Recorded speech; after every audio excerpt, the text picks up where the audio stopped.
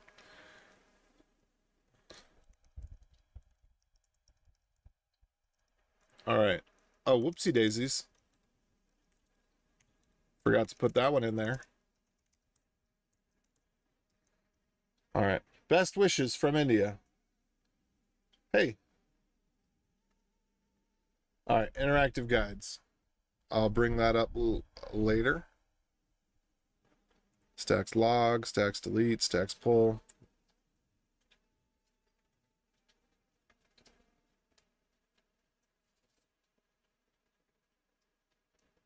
Yeah. Oh, there was one thing about it that didn't it say that it required the GH command?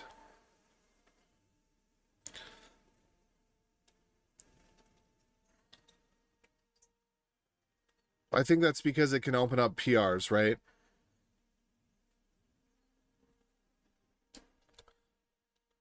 Okay, this does not look like it's loading properly. I'll pull this over to the screen so you can see what I see. So if I click on something, nothing's there. And if I click away and then I click back, then eventually it's there.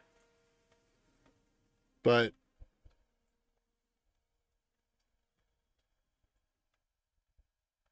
see, if I click on something else that was working, that's a little bit weird. Oh, 7 seconds to load. Okay. Okay, good. Yeah, because I don't like tools integrating directly with GitHub.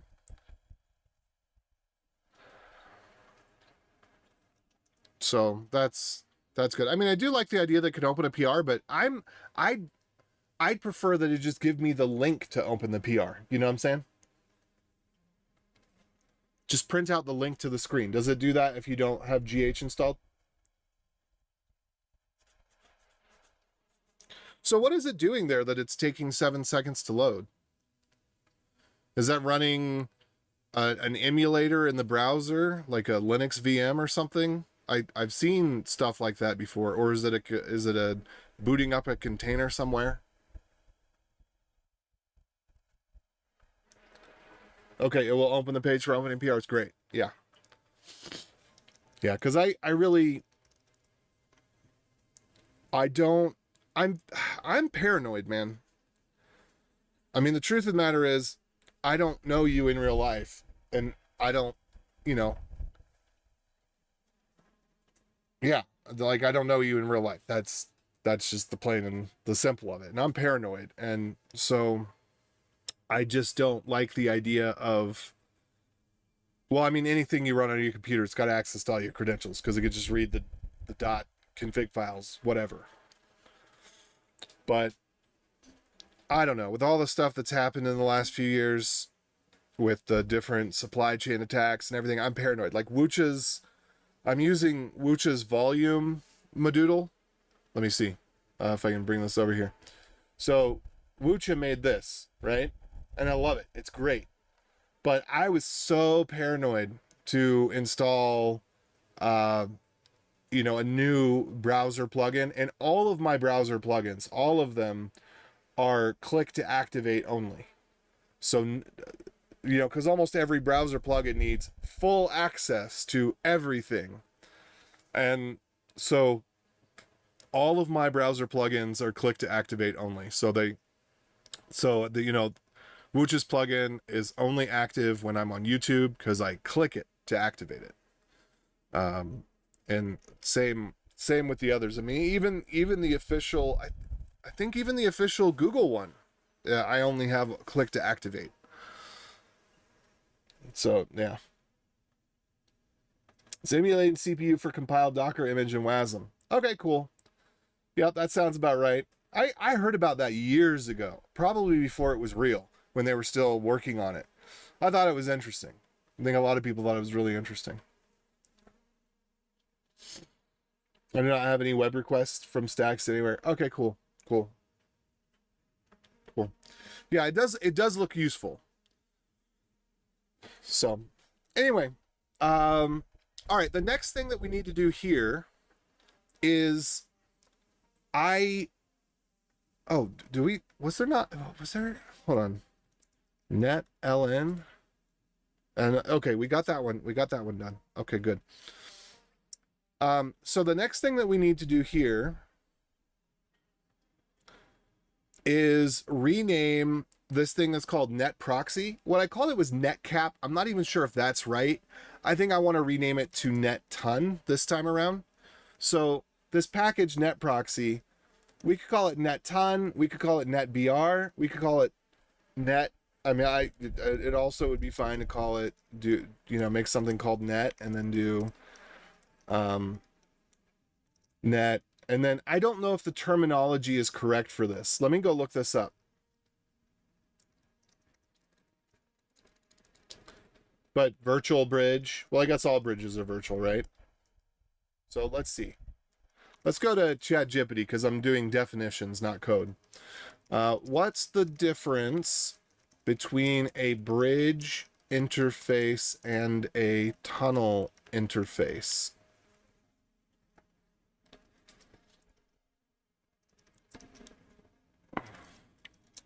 On Linux, Mac OS, no.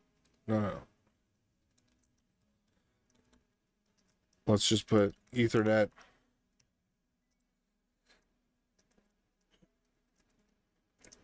Which layers of abstraction and or OSI do they operate at?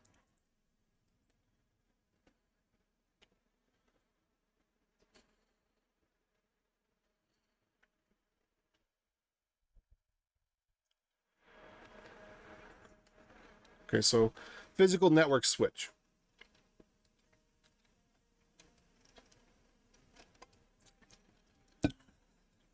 So this would be a tunnel, not a tap.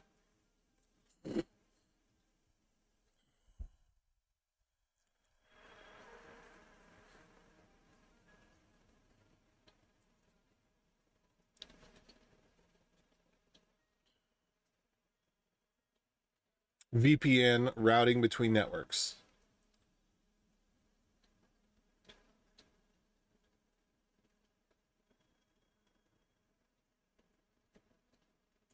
Okay, so this is kind of in between a bridge and a tunnel because, yeah, I'm gonna go with tunnel. We're gonna call it tunnel.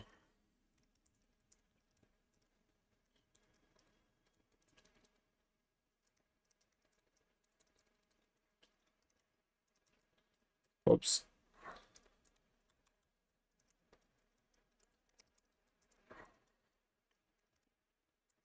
And then we're going to call this one tunnel.go. Sure, right?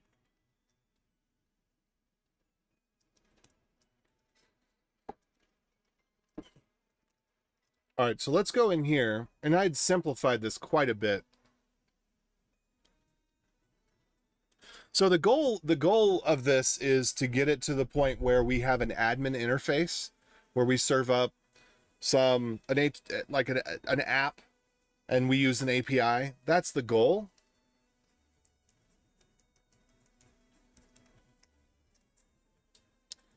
And yeah, I think maybe I'll just leave these named the same. There was this thing I think I decided that we didn't actually need. Because it just creates a listener at the top level. There is no config because it's a dummy.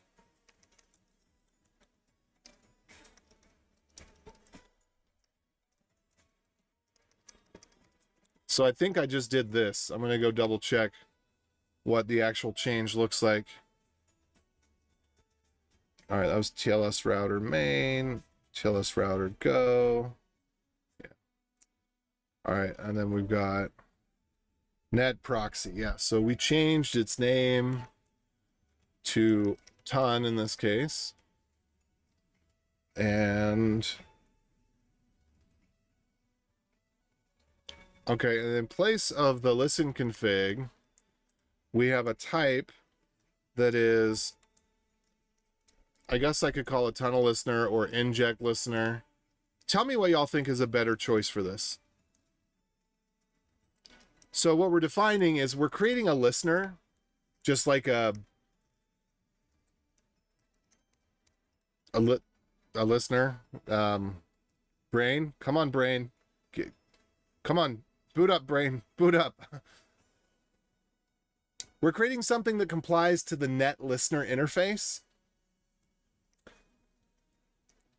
but then also has some additional capabilities. So let me just throw this in here, because all this stuff is already, I think, already defined down below.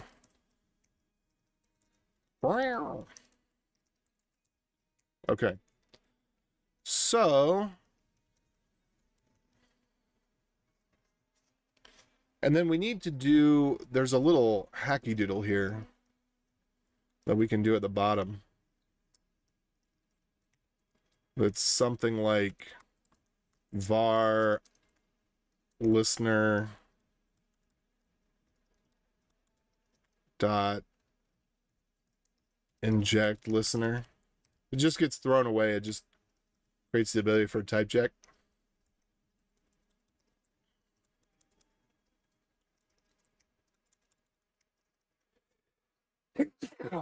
Oof. I think it's something like new.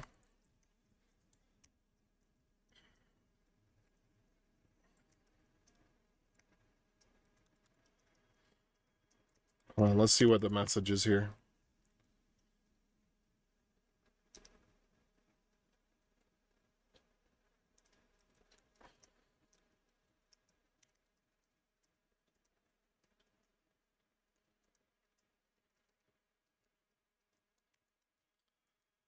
Let me see how it's done in Caddy real quick. Every Caddy plugin does this. Let's go look at the DuckDNS provider for libDNS. Yeah. Okay, what is it?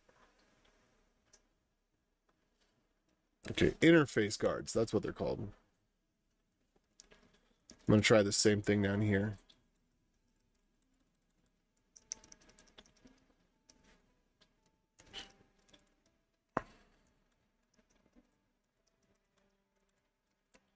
Okay, I see what's happening here.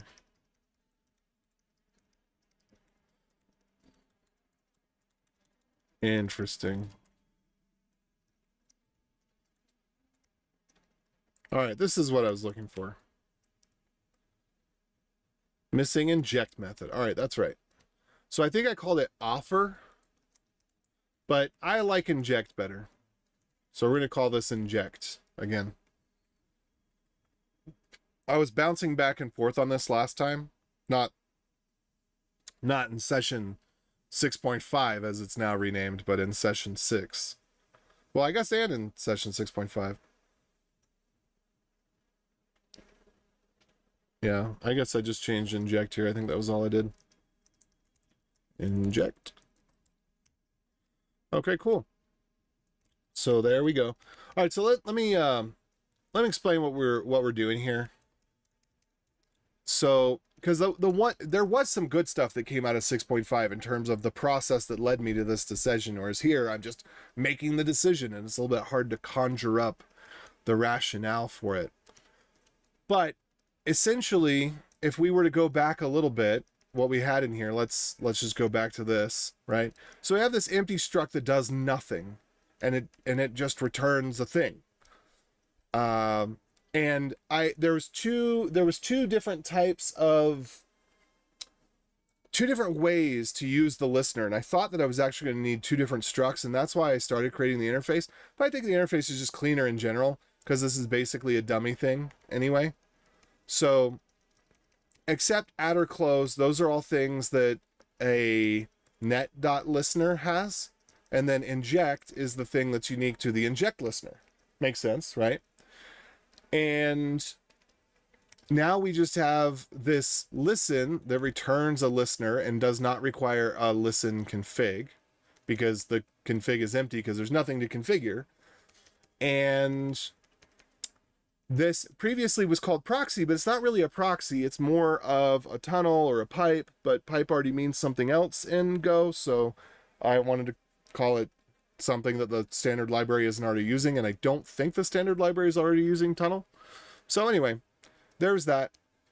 And yeah, the places where I was using this, as we replace them, I think I'll show incidentally where it was confusing.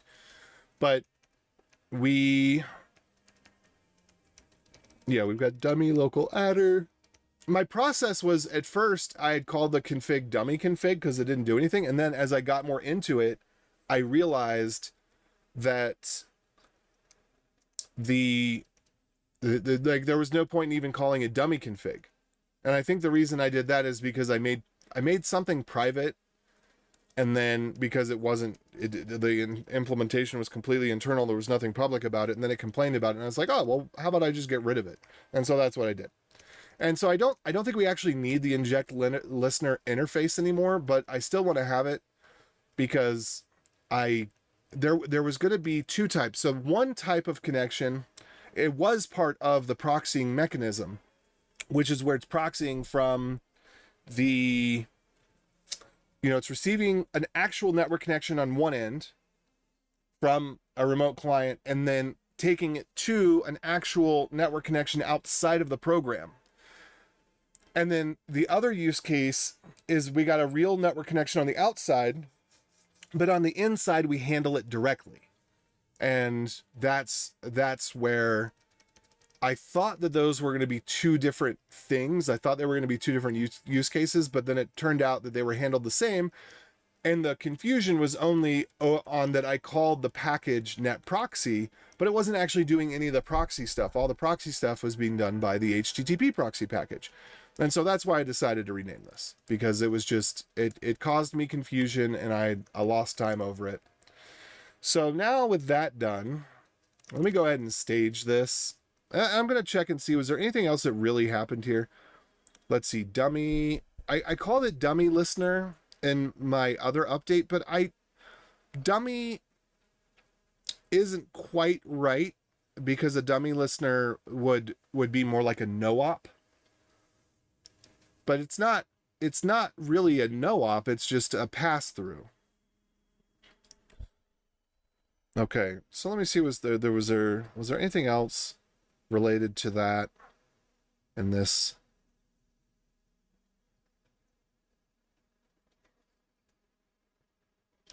Okay, I don't think that there was. There was something that I needed to have there. And then we'll get into the little bit of cleanup that I needed to do to make some stuff work right. And that might be all. This might be a really short session, just to go over what took 5.5 hours and an hour or two. I don't even think it's going to take 2 hours. And then we should see our Hello World admin interface. And then we'll continue on next time from there. Because once we've got that in place, then we're golden. Okay, so now net proxy doesn't exist. So instead we have net ton. So where we have net proxy here, there is no proxy config. That was nothing, like there's nothing there. So we get rid of that one. Proxy CFG, we call this listener on it, but all we really need to call is ton.listen. And we give it the context to start from, and then it's going to create, and I renamed this net proxy to tunnel, which I think is right. But let's go through here and see if there's anything else where we had net proxy. Was that the only instance? Okay. We needed,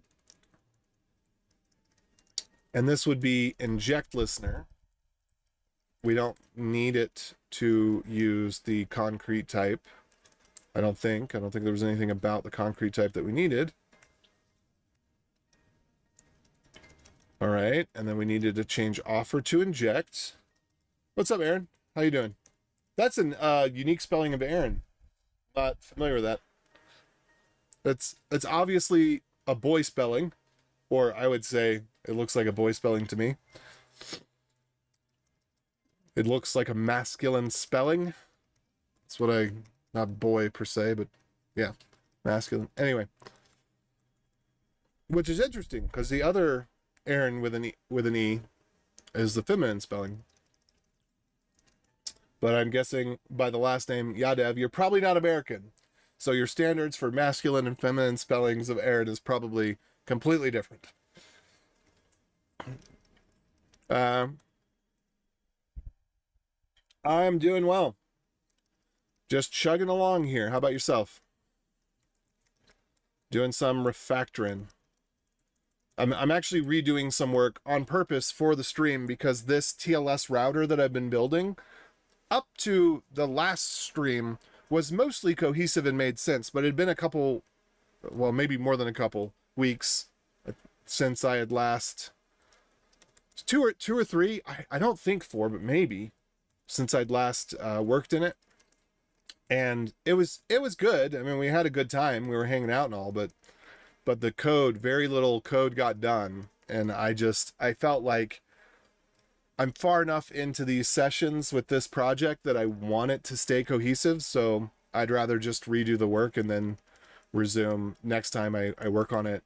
Resume from a good place where I have a better idea of what my next goal is, and then two, not have all of the, just go through the changes that I decided to make. Okay, net per, let's see, let's do case sensitive. Nope. All right. So then net proxy, I think we're just going to call this tunnel. Yes.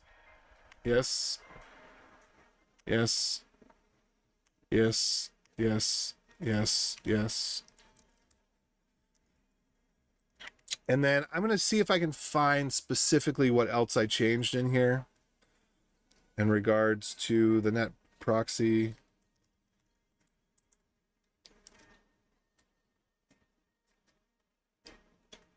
Inject listener.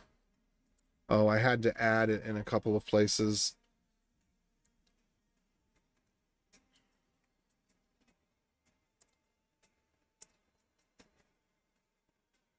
Admin tunnel.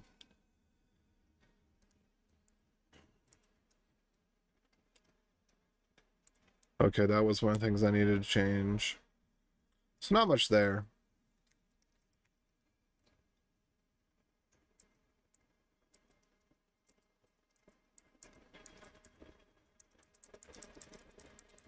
All right.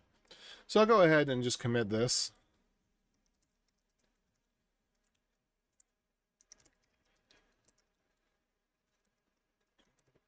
What's spoo, Kira?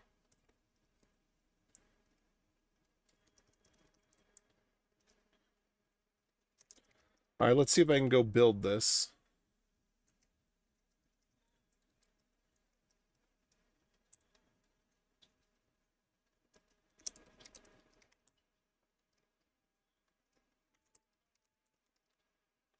All right, net proxy, where's that being used? TLS router main, net proxy. So this would be just ton. So we need to go net ton.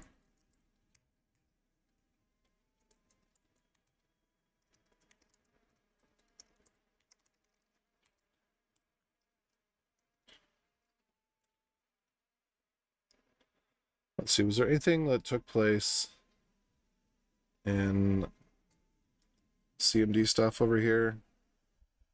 Let's move that one out of the way, that one out of the way.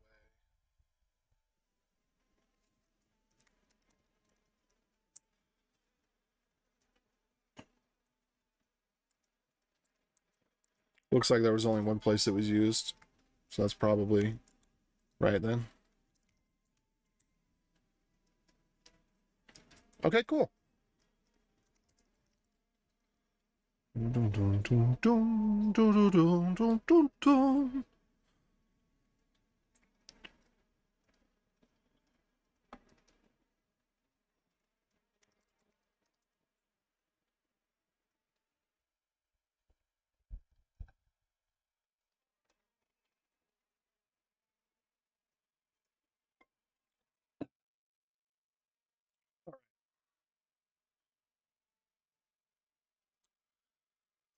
So this was ref rename Conn and company.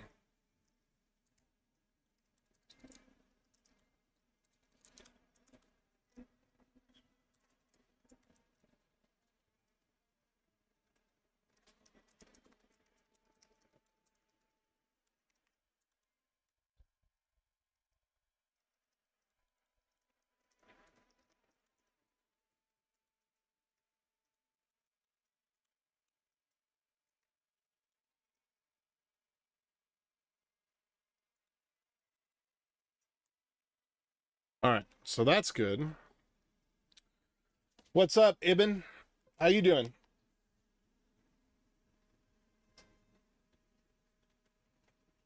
Oh. Okay. Woo. Okay, now we get into the part where we actually do something new and interesting. Because all of this has just been repeating some refactoring. And by the way, this is why I just call my Go packages whatever they are. I don't use the Go prefix and I don't use hyphens in the names because I don't like it having to have an alias like that.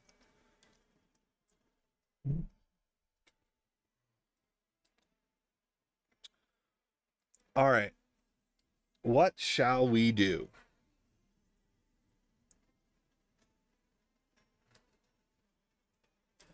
So one thing I want to go ahead and fix, this is just an oversight. Back over on this one, there was sig term, but not sig int. And we actually do want to also handle sig int, which is similar to sig term, and I'm not quite sure on the difference between the two. All right, sig int. And then we're gonna cap the shutdown process to 5 seconds, because the thing is, as long as there is a client open, it's just gonna hang there until the client times out, which the client might do a keep alive, in which case the client will never time out. And so we need to also put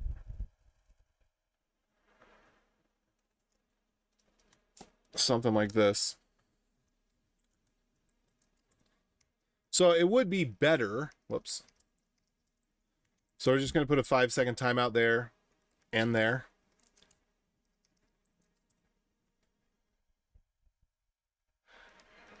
And it would be better if we just looked for stale connections, but we don't have connection tracking enabled yet. So we will, what we'll do is we should get to the point where we can just track inactive connections, say connections that haven't had any traffic in 5 seconds, and just shut all those down. And then after another 5 seconds, or maybe every second, we can just go through all the connections that haven't had any traffic in 5 seconds and just close them, and do that for, let's say, 30 seconds. And then boop, delete them all. Although I'm thinking about doing an atomic swap on the config pointer. And my understanding, I looked this up, there is no cost on casting an interface or an any to a specific type. Now, there might be a cost on having it be an interface versus a concrete type, and I can handle that if necessary. But in a lot of the compiler optimizes away a lot of that. So if you have a guaranteed this thing is always of this type, I think it gets entirely optimized away. And if you have a switch, I think it gets optimized quite a bit. There was a condition where it, over the last several Go versions, most of the type stuff, the either, and it's not called type casting, type assertion, most of the type assertions get optimized away, or really, really close.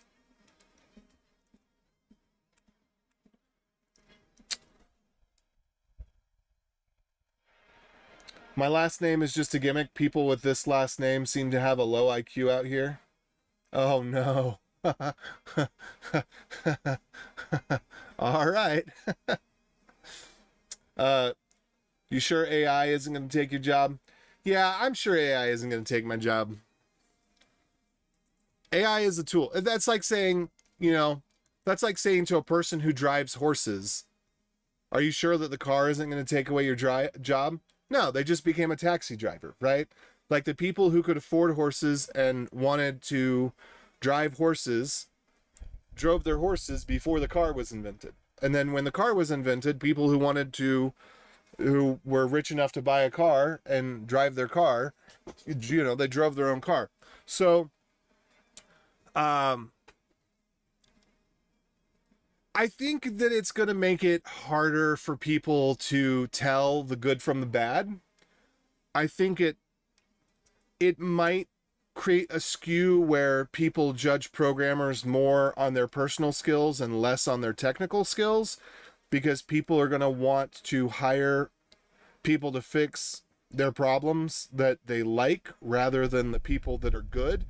And there's going to be a bit of a Dunning-Kruger effect, because since anybody can do some code with AI, people are going to they're going to come to the realization that code is less magical, and in doing so they may want less expertise. So we might go through something like that. But yeah, at the end of the day, somebody who knows how to code has to be the one that's interacting with the AI. Just like when they started using horses for travel, you couldn't just get on the horse, it'd buck you off. So I think all of those it's a tool in the toolbox. The Google search didn't make programmers obsolete. Stack Overflow didn't make programmers obsolete. So, Google search didn't, I mean, maybe it took someone's job. Maybe there was some librarian that didn't adapt or something, but it created more capacity. I think that there's, to some extent, yeah, you need to adopt AI in the right amount, because it's a tool in the toolbox, right? Like if I was still programming in C, I would not be able to be productive and effective, right? So Go didn't take away C programmers' jobs, but maybe C programmers that don't adapt to use a language that's better suited for the web aren't going to be hired as web developers. I think there's some of that.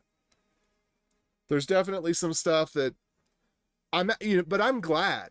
I like to be productive. So if something that would have taken me 2 hours to do by hand, that AI, or maybe all day, that AI can do in a couple of minutes, I'm not upset about that. I'm glad. I want to be focusing more on the work that is more unique and less tedious, and not the thing that's been implemented 1,000 times, but the thing that's been implemented, fewer times. So I like AI in general, and it has exceeded my expectations. When GPT was first getting all of this buzz, I thought, this is a million light years away from anything useful, and it's going to be that way forever. And then, here we are 3 years later, and I use it almost every day. And yeah, it's really helpful. So it surpassed my expectations, but it's not, even surpassing my expectations, it's not going to become self-aware. It's not going to become generally intelligent. Like, that stuff's not happening. The autocomplete portion is getting better and better. It's getting more correct in some regards, but in some regards not. I mean, look at how bad the voice to text has gotten since AI has been introduced. When Siri started using AI, that type of model for the speech to text, you know, quality went way down, and it still is down. I mean, you see it now where it'll reduplicate words, or it'll use something from your contacts rather than a phrase that actually makes sense. I mean, it's weird. So anyway, where was I at here? So we just added this. No big deal there. That's probably going to be its own commit. And then we're going to need to set up a handler. Let's just get the hello world in place first. All right. So I'm going to go ahead and add this. Let me just take a look. Whoa. Oh, no. Oh, what did I do? What did I do? What? I think I closed out the window. Is that, what did I do? Okay. Get diff. I did, and this one was underneath of it. Okay. Here we are. Anyway. All right, so we got time in there. Blah, blah, blah, blah, blah. Yeah.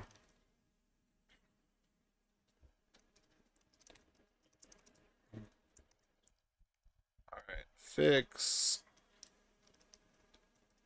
The command. I'll call it main. Handle sig int. Hard shut down after 5 seconds. Okay, and then what's the next thing that we need to do? Let's get that hello world in here. All right, so not this one, but this one right around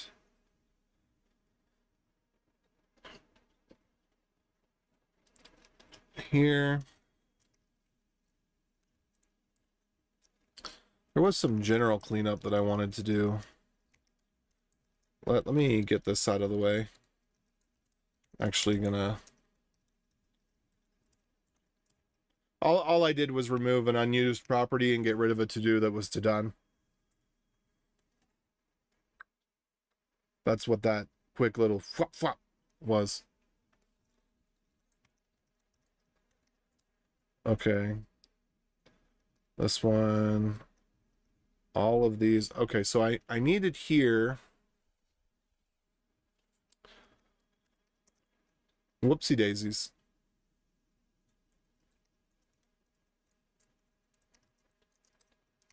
Okay, there's that. So let me go ahead and do this. This was chore. What did I do? Like, that was remove junk. That's what that one was. But then this one actually goes into the previous one with the tunnel, because I forgot to do like that. Okay, what else? There were a couple of renamings, which I think I will not propagate right now, but maybe I'll do later. I need to add the admin tunnel. Yeah, maybe I will do it right now. All right, so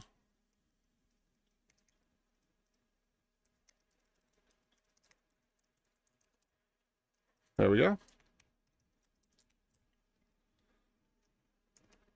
And then this actually belongs back with some of that rename stuff, back with the config. I'm going to rename, this was just not specific enough, and this caused me some confusion. So there's one that I had named Cert Magic TLS only, but it actually should be named Cert Magic TLS ALPN only, because it deals with ALPN specifically as part of the protocol, whereas there's another one that was called Cert Magic something else. And yeah, so we're just going to go ahead and fix that, because that was one of those things that was confusing. And then I think we're also going to rename, I had this thing called issuer map and conf map, which I think I just want to rename to confs and issuers. Let's see. Issuer conf map. Oh, that one's still named the same thing. So then I'm going to keep the other one the same then too for consistency. All right. Whoops, not what I wanted.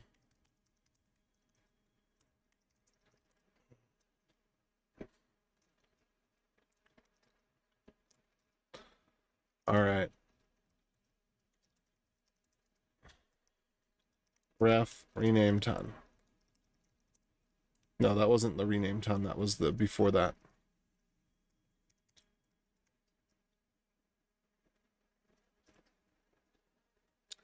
And this would actually be called something different. Let's see if it'll go there without any problems. Yes, it will. So this was not rename ton. This was rename TLS ALPN only.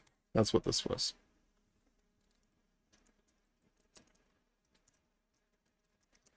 Okay.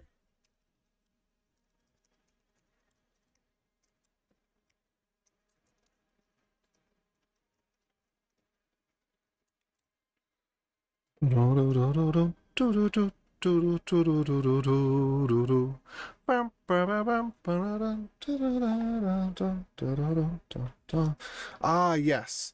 So now this is where we get to the challenging part that wouldn't have been so challenging if all of this had been done first. So let me take it from the top here and go through. So the goal was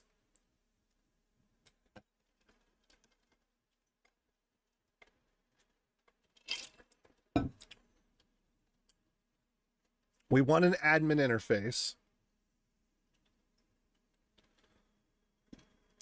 So we're going to have, we want to be able to list information about connections. That's the goal. But before that, we're just going to add in an admin interface that all it does is respond with some version information. So we're going to keep it simple at first. So let's do that. Let me see, where did I make that change? Oh, there's another one I needed to change here. Cert magic TLS only. Hold on. This needs to go in the previous change set. ALPN only. There we go. Oh, whoops.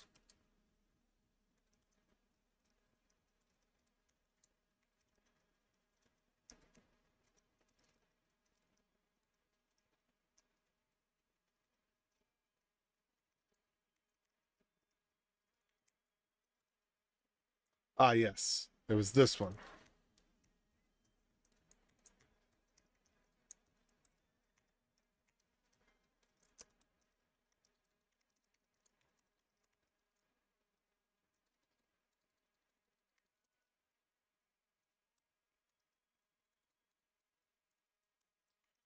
All right, let me get that put back in here.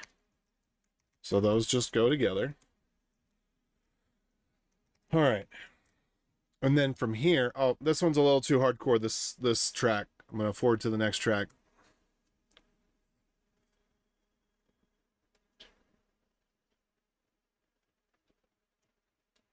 Also, you will notice with the new music setup, which I actually went into that more at the beginning of the discarded session on this. No repeats. No repeats anymore. Okay, cool. Reverse a linked list. Game over. What's up, awesome guy?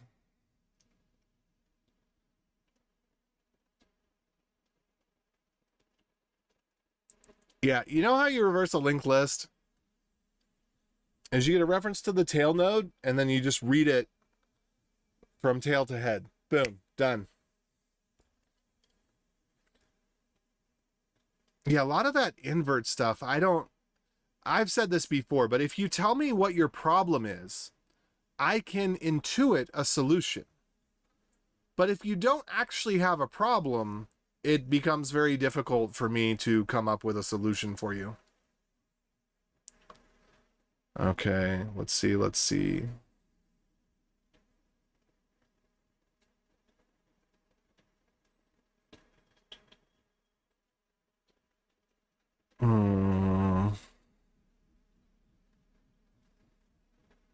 All right. So what we're going to need to do, oh, this is, even with the code right here beside me, this part is still a little bit confusing.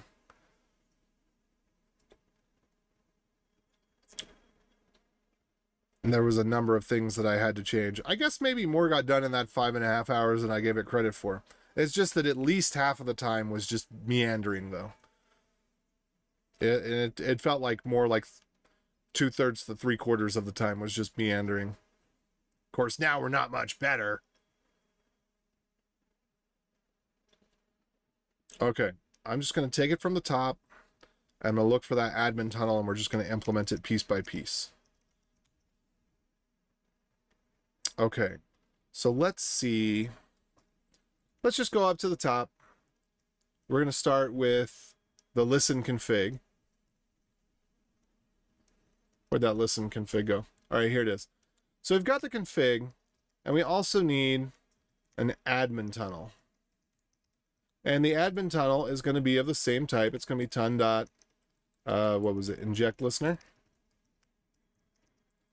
And what we want to be able to do is identify when we should put something in there. It's complaining that it's unused. So where would we use our tunnel? Do we need to do anything to set it up? I guess where we set up listen config, we probably also... New listen config. How did the shutdown get above there? What? Move to listener. I don't... Is that what we want to do? Yes, we do. Let's go ahead and move this over to listener. That seems like that makes sense. Doesn't it? No. Oh, no, we don't want to do that right now. Okay, we'll leave that to do for later. All right, so in here where we're getting everything set up, we are going to need to have admin tunnel, and it's going to be ton.listen, and it's going to be whatever that was. There's some context here. Oh, yeah, CTX. CTX, there we go. So we're going to be passing in the same context that everything else is getting. So when we cancel that, where did that cancel go? Oops, cancel. I don't know how I wrote console. So cancel.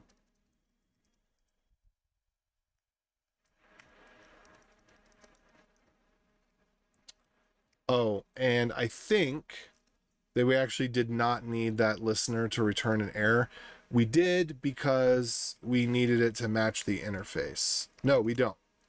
Because we don't actually need it to match that interface. Let me see what I ended up doing over here.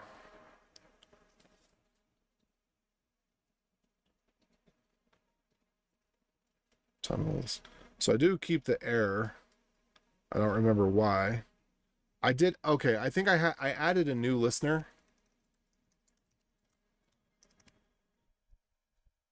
Which only needed this. So then if we go back over here,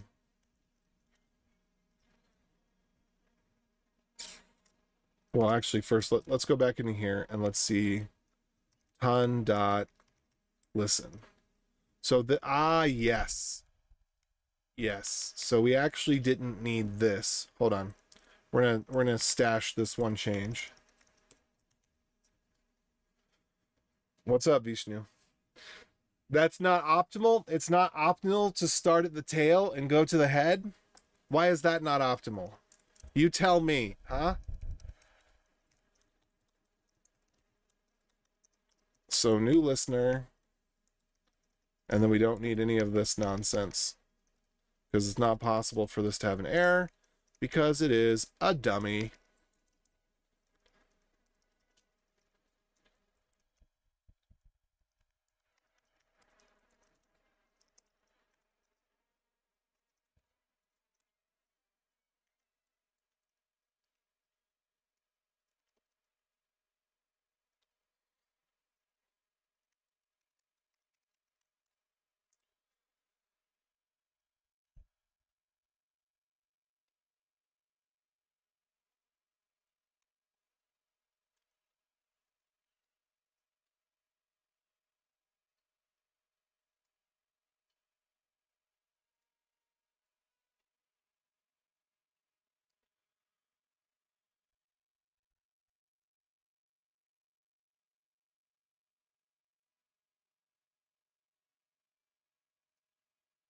Oh, interesting.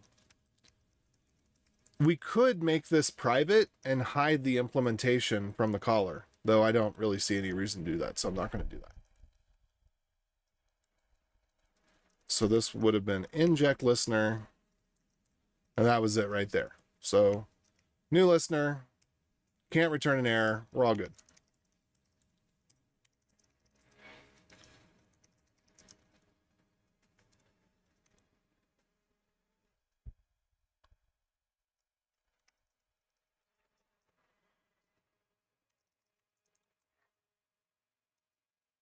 Okay. All right, so we're going to take this tunnel stuff, and we're going to take it back over here. Where was it?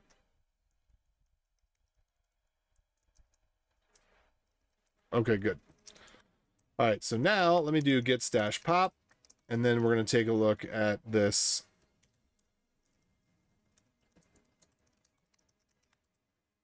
There we go. Admin tunnel right there. That looks about right. And so remember what this tunnel is it conforms to the listener interface so that we can use it for HTTP serve. That's what we need to do. So on that note, let's go take a look at how we would start the server for this. Granted that it needs to basically be a hello world. So let's go. Well, first, okay, let's stub out where we need to put this in. So if we look at where we have serve presently,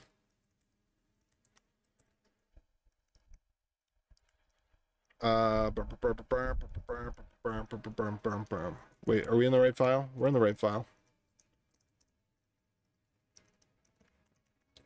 Okay, so we got this right here.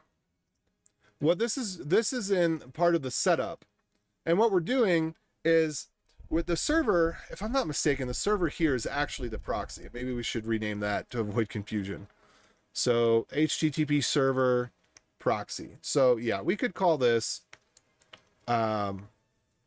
proxy mux, or is that the right term? Because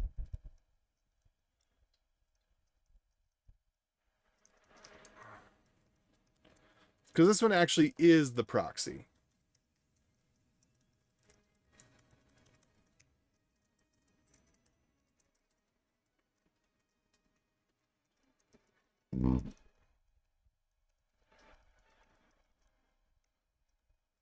Yeah, so all this setup is for the proxy. HTTP reverse proxy. So I think that we could better name this proxy mux, I think.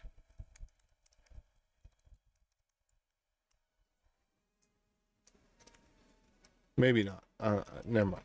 We'll just leave it be. Oh, well, certainly we could call it the proxy handler. That's true.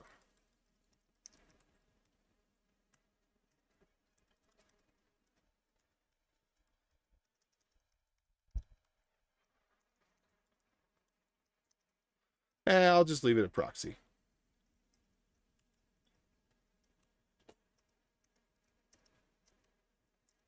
But I like calling that the proxy server.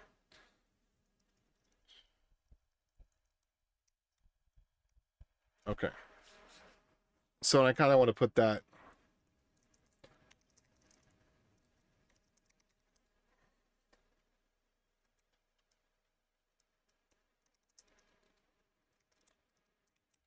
This is pedantic, but also it's really, really helpful to have things with the right name. And I just want to, for whatever reason, whoops.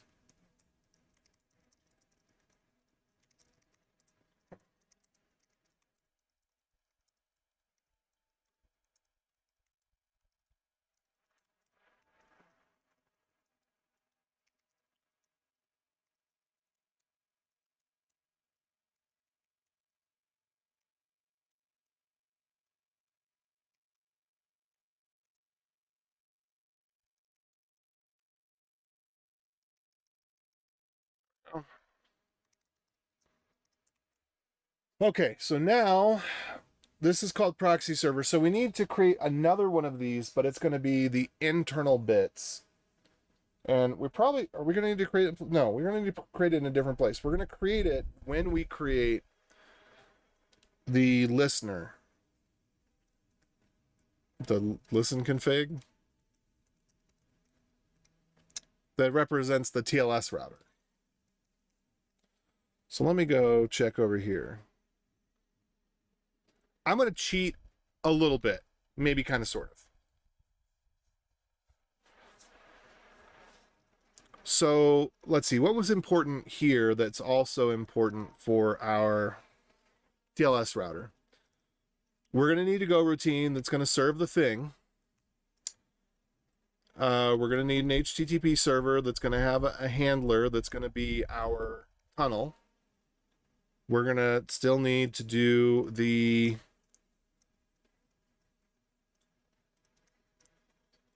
base context.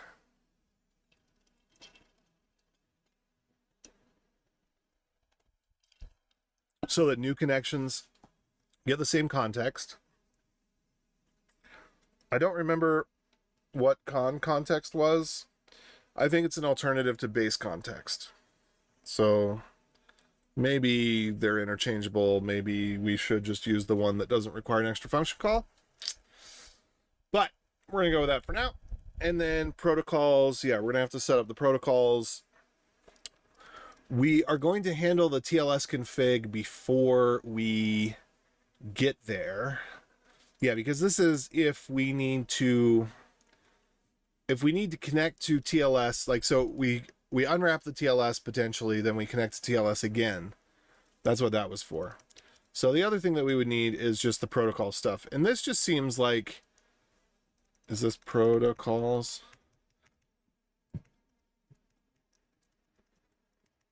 Those just look like they're in the wrong place relative to what they do.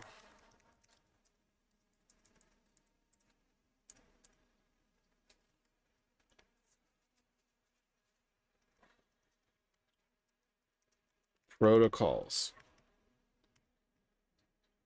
Transport needed to be created there. I am going to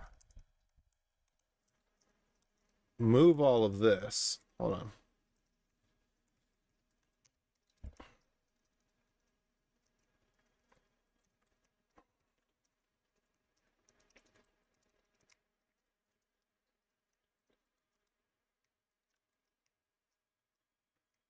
All right. That looks better to me. I'm just going to put that in with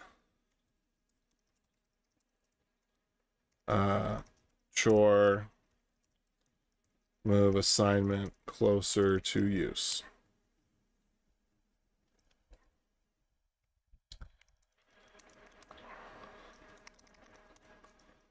All right, we got our admin tunnel again. Okay, so with that, yeah, so basically we're just copying this right here.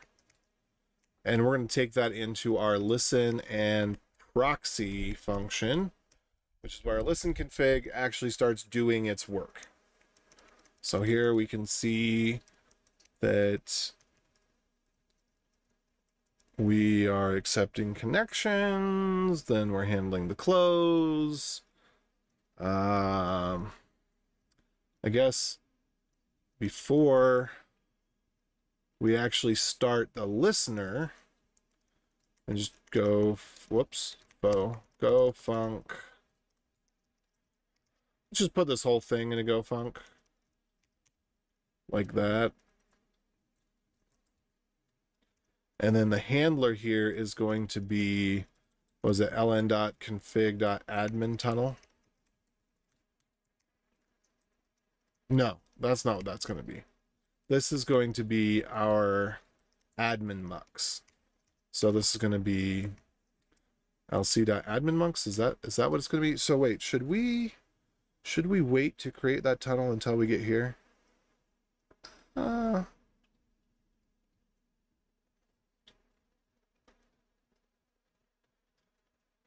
don't know.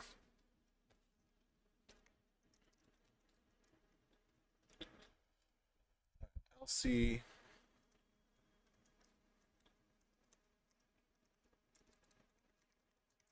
All right, we're going to add a handler to our big config so that we can pass it through. I actually want to call it admin mux. Well, I guess we're going to add more stuff to it, maybe? I don't know. I'll just call it that for now. It'll be fine. All right, so we need to create a transport. Or we don't. Do we not? Do we need to do that, or do we not need to do that? We definitely don't need to worry about this. We're not going to do any of that.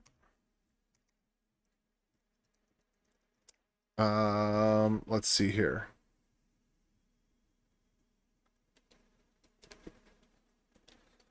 I think protocols can just be set without setting anything on the transport.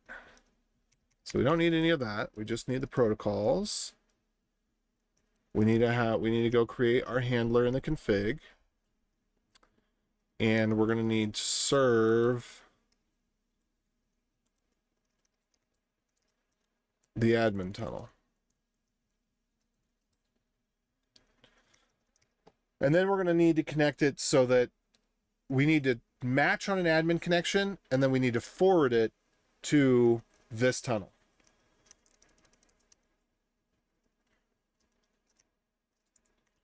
So let's go look at config. And then this is now going to need a handler, which is going to be, what does that end up being?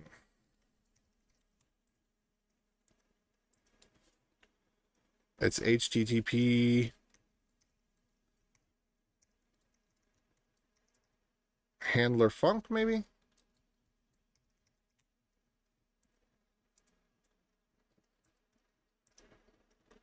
Serve mux. Yeah.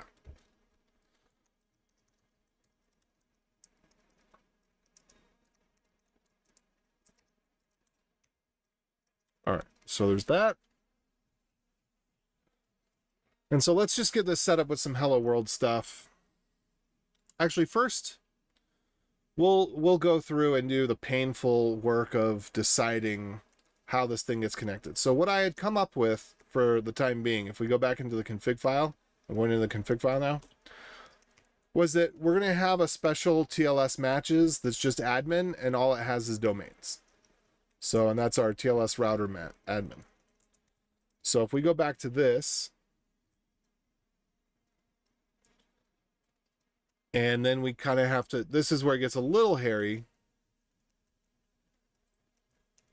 This is where a lot of the confusion was, and having things not named well with the conf and the net proxy and all that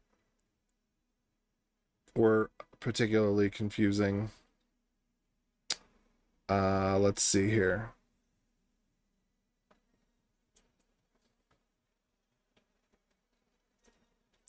We need to look where the TLS matcher is. Okay, so we normalize the config. No, that's not what we want. Lint config, not what we want right now. Although I probably should add some stuff in here. So, for example, we could do this.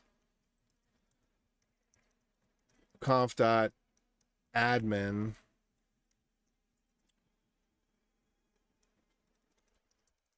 conf.adminmatch.domains.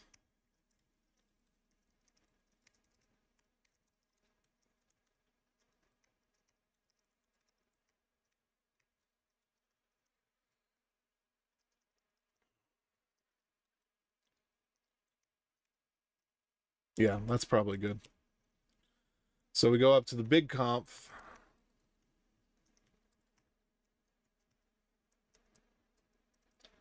And we also need admin match. And that will be a TLS match.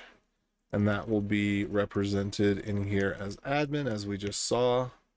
So where we're doing TLS matches.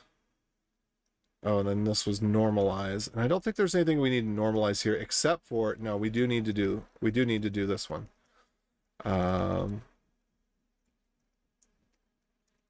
So let's see, normalize map.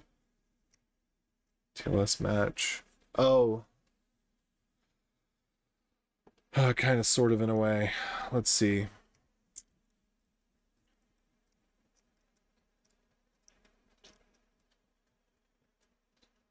Config.admin.domains.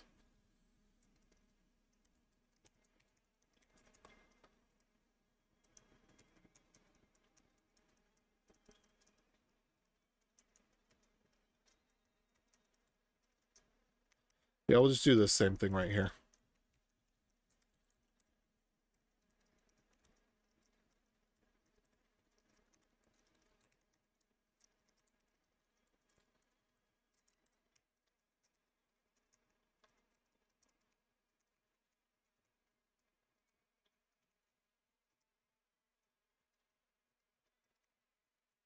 Okay. And then when we normalize,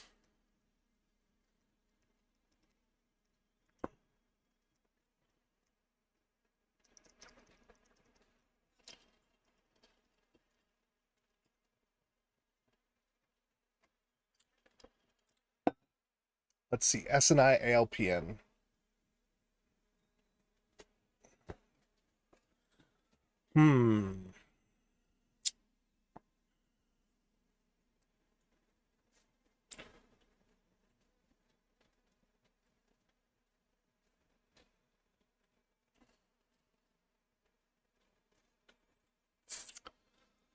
Not sure.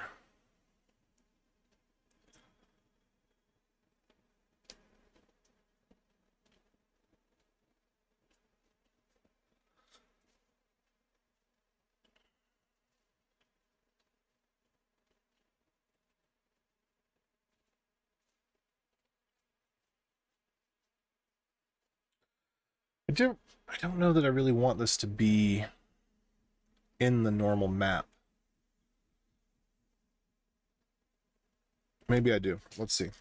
Let's go. Now we're diverging a little bit from the way I did it before.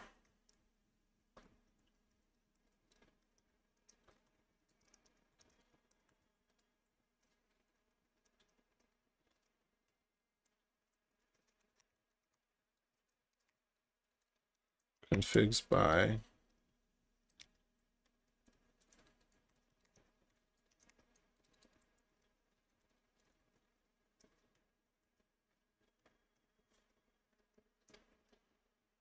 okay, config by SNI ALPN.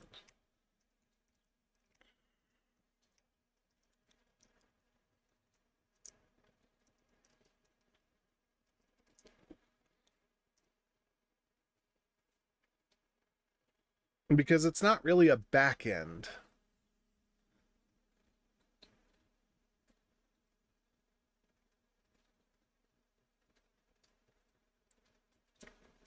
I don't really want, I agree, same way I did before. I don't really want, because the backends are the list of servers that we're going to connect to on the local or private network. And I don't want the admin interface to cross the streams. And the admin interface is not on the happy path. And I don't want to add complexity to the happy path. I'd rather add complexity to the unhappy path. And so that, I think, is where we're going to end up doing this.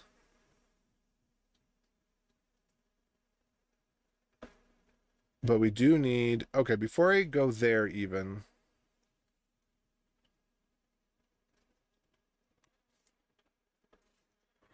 let's go back to the setup. So where there was SNI ALPN matchers, where those were getting set up right here. So this is where we'll do our setup admin Acme, because this is all Acme setup, basically. It's all Acme config stuff. We're going through all the configurations to determine how to match the admin bits. All right, so what I'm going to do is I just pasted this in, but let me explain. Let's get rid of the GitHub cruft here.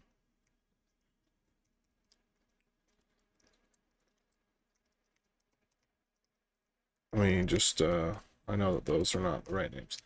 Okay, so we're going to go through the list of admin domains, and we're going to check to see if an issuer conf exists for that domain.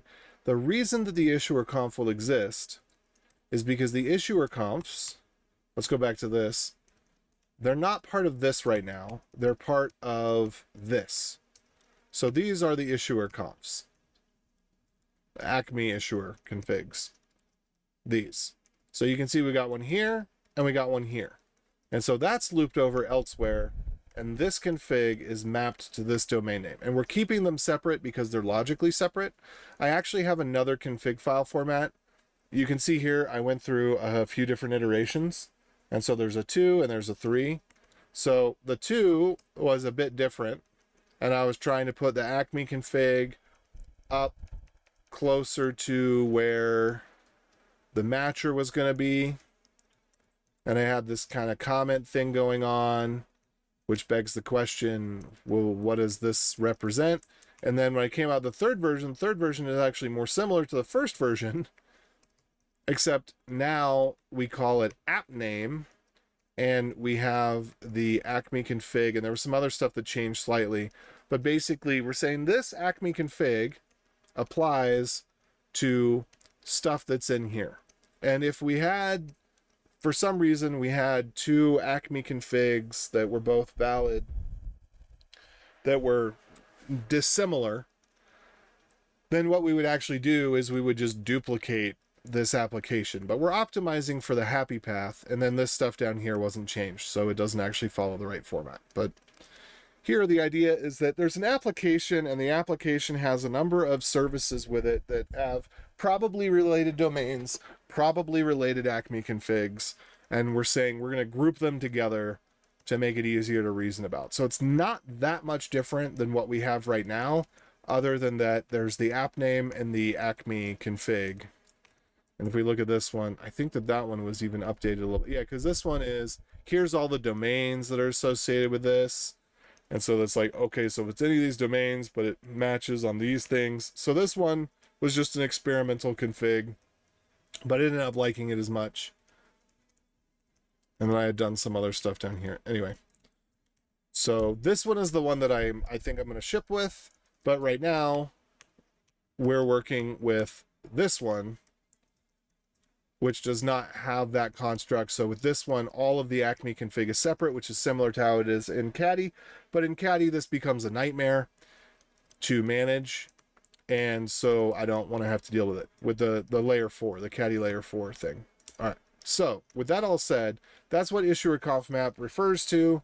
That's how that already exists without us having done anything, is because the config file is updated.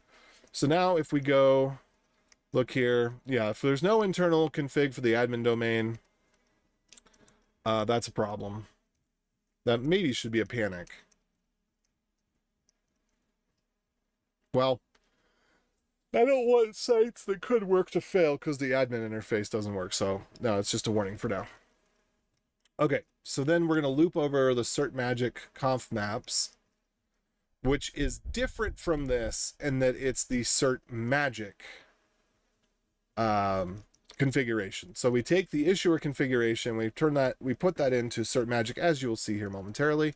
So Acme conf, you can see right, whoops, it was right there. Boom. So we create a new cert magic, and that is that we range over the domains, and we make sure that each of the domains has that config. And it is technically possible that the domains, we could actually overwrite something here and maybe end up losing, have a go routine leak if we overwrite the thing. So maybe we should put the overwrite check in here and just see if, wait, we just checked if it exists, right? Yeah, we just checked that it exists, so we can't overwrite it. And this is all synchronous code that happens on startup, so we're all good there.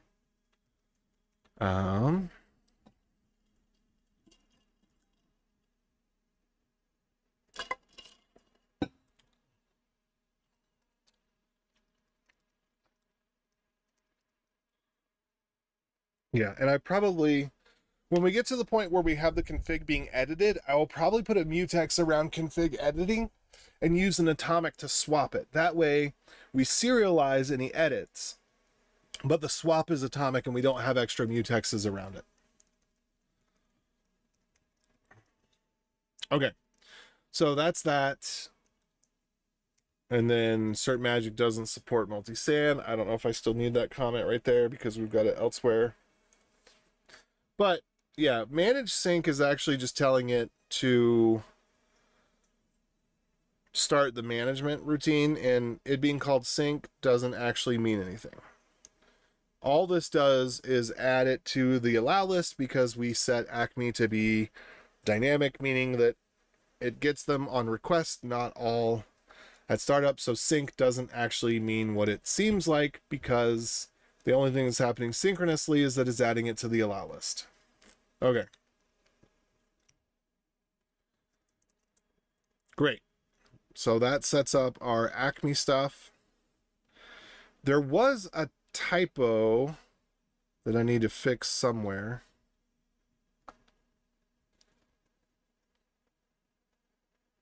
Oh, this was causing us trouble. I'll do that elsewhere in a minute. So once we've got this in place, what's the next thing we need to do?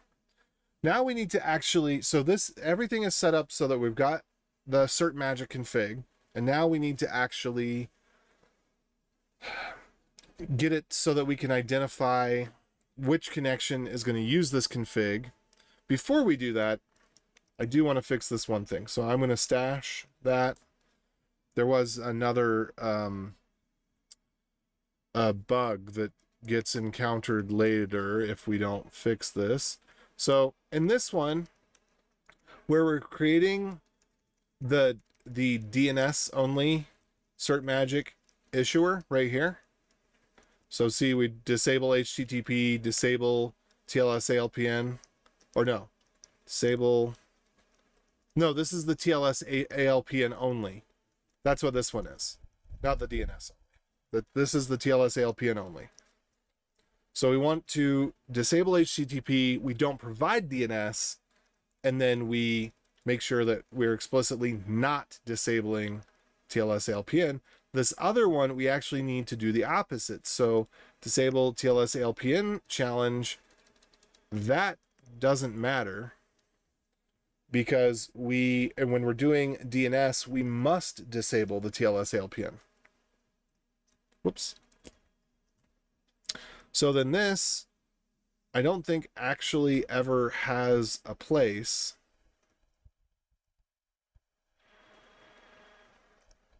Maybe it does. Let's see.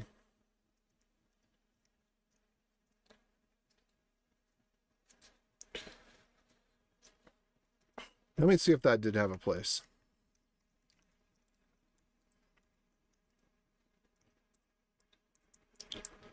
Yeah, I don't know if it did.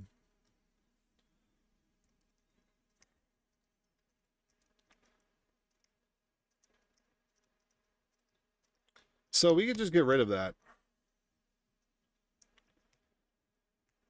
because we don't support it.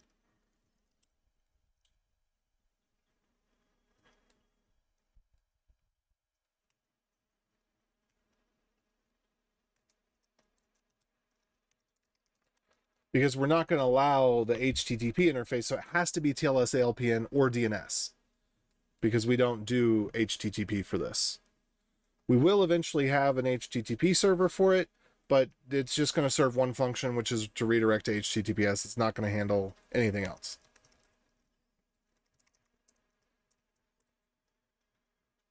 Okay, so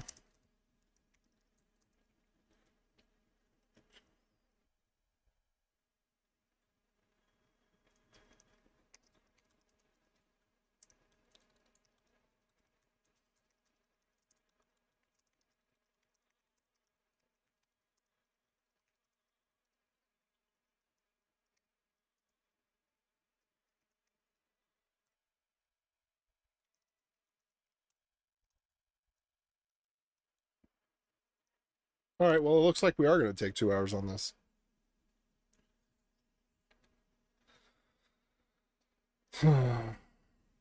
Okay.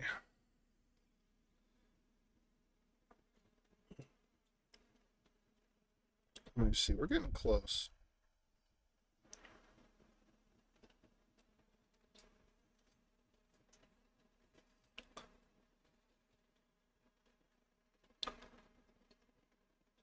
Slide LVN. We're getting close here. We're getting close. I think I might do the session tracking in the next session. for the video here. Because I think we're getting up to the point where we'll get our hello world, and then from there, it'll be back to all good things. All right, there was something else that I ended up deleting that made things a lot simpler.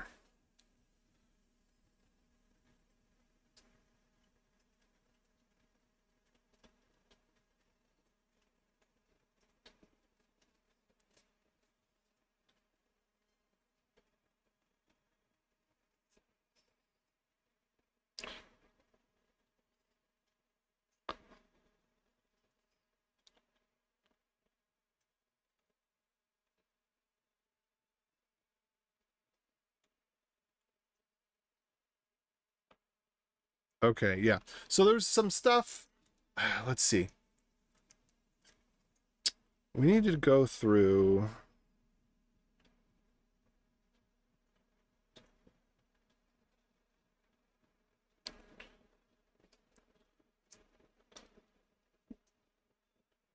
Let's go back to the unhappy path.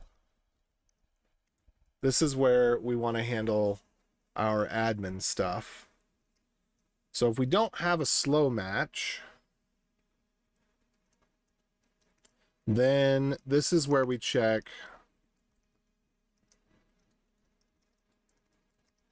our admin match domains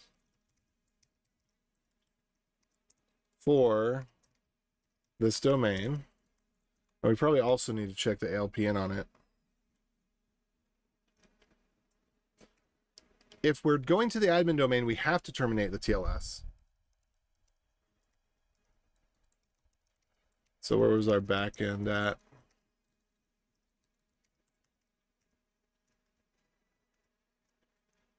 Bum, bum, bum, bum, bum, bum, bum, bum. Okay, there's our backend.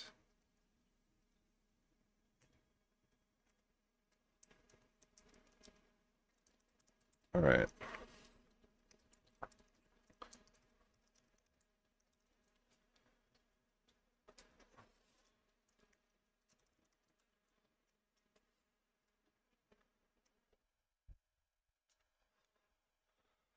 Okay, in our backend, let's see. So terminate TLS is true. The most important bit is the tunnel, which is now going to be our, is this LC? Which thing are we inside of here? LC? Okay. So lc.config.tunnel. But before we can get there, we got to terminate the TLS. And then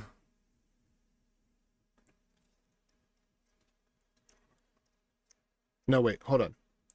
Is this right? lcconfig.tunnel. No, sorry. No, this is config. No. Admin tunnel. This is the admin tunnel. That's what we called it. Okay, something's really, really wrong here. Syntax error. I don't know what the syntax error is. Slices. I'll figure that out in a second. And then, okay, so since we know this is where we're going to return a TLS config, right? Yeah. So we're going to return a TLS config, which means that we need to set our client connection. We need to set it into pass-through mode. So where would that go? Conn HC. Okay, so new hello Conn is HC. So we need to set that into pass-through mode. And I will check what this is griping about in just a second. There's a missing comma or something somewhere. And the reason we do that is because when we terminate, when we know that we're going to terminate TLS and we're going to return a config, that's when we need the bytes that were sent to resume.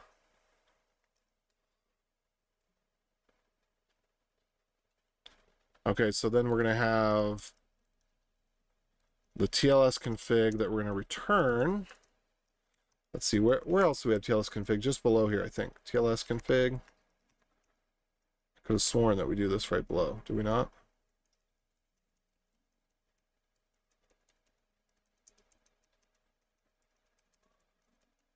Okay.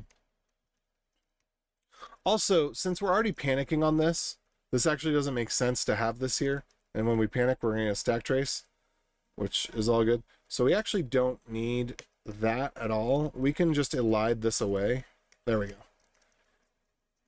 Because there's no sense in just panicking to get a panic. I don't remember what this all means.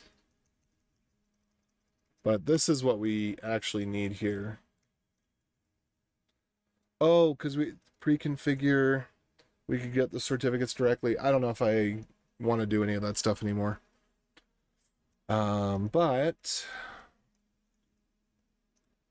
beacon.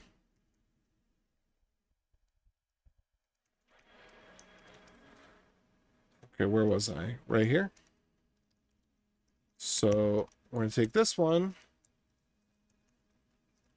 And what did I do? Do I have a semicolon in place of a colon somewhere? What did I do wrong? Did I not close my if bracket? Close the if bracket. Well, I'll figure out what I did wrong in just a second. We don't need that right now. And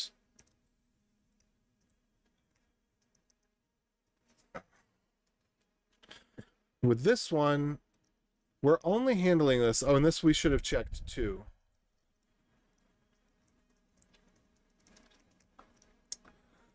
Admin ALPNs is equal to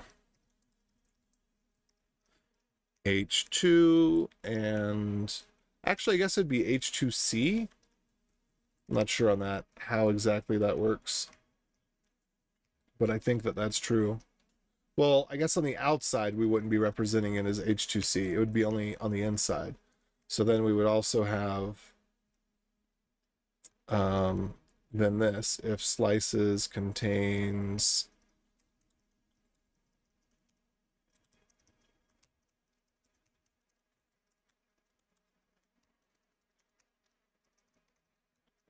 client ALPN.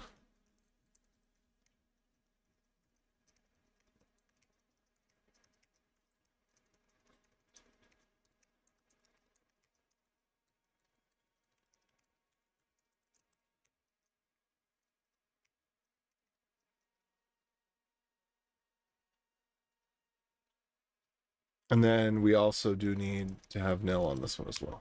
Okay, now let's figure out what's going on here. Why is this so upset? Can we figure it out? Expected declaration found.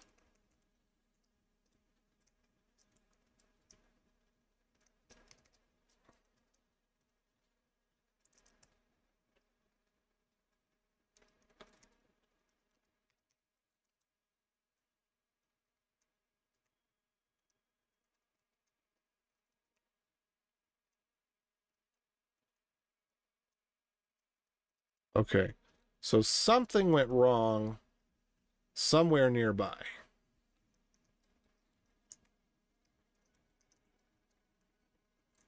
Let's try to get out of here and see if we can figure this out coming back in. So what did I change? That's not new. That's not new. I got rid of a condition down below.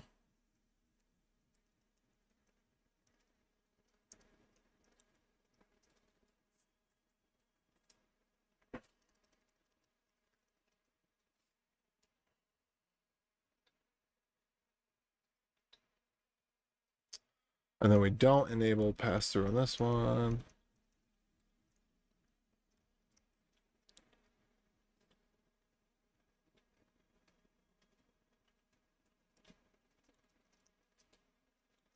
We're not going to get the strict directly on this because of reasons. Okay, but what is actually, what's wrong? Let's do a get diff here. See if we can figure out what happened. Oh.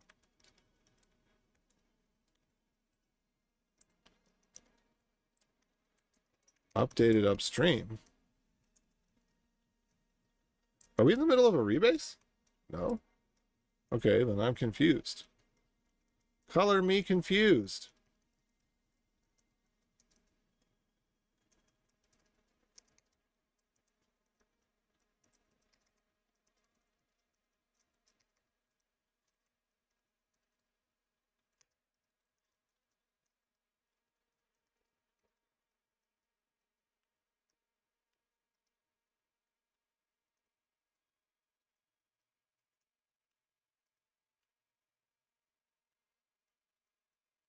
Oh, I see what's going on. It's the admin tunnel.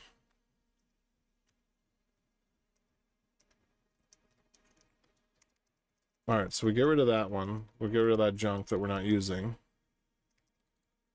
That is the one nasty thing about Go Fumped, is it really screws up this in this one particular case.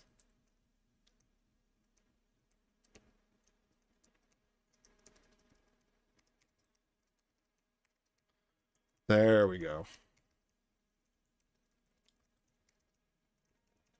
The alignment is nice, but terrible.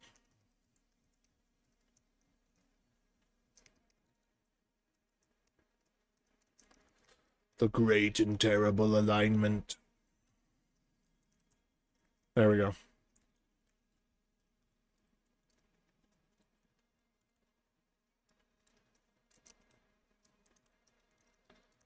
Okay. All right, that's what we screwed up.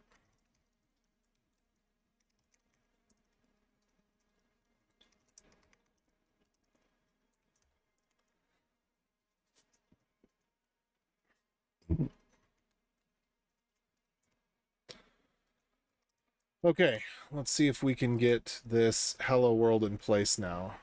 So let's go back to the unhappy path.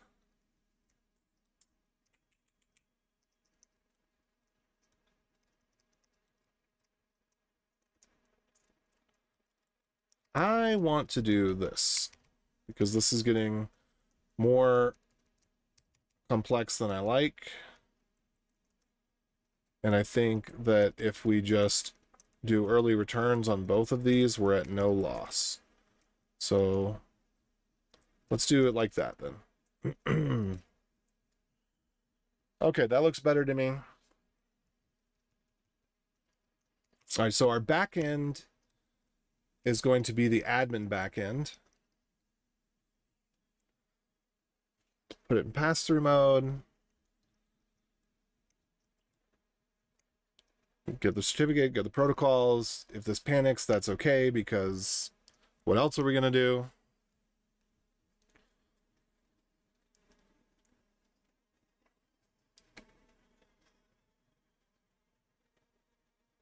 All right. There was another a note that I had. So there's, we call pass-through in here, I think, 2 or 3 times. Let's go back up to the top. So in our TLS config, if we decide to handle the TLS, then we have to do a pass-through. So the first place where we might handle the TLS is actually in this unhappy path, where we're checking the different configurations to see, does the domain match, does the ALPN match, and our admin path is the one that is fine to have be the slowest, and it's different from the others, blah, blah, blah. So that's the first place. Whoops, right here. But then as we loop through our backends, and we know that the backend is confirmed because it's going to be the admin tunnel. It's going to be internal. It's not external networking. Okay. So then we go through the backends. Whoops, that was probably too fast. Let's go back here. So we go through the backends. We find that we have a right backend. We do the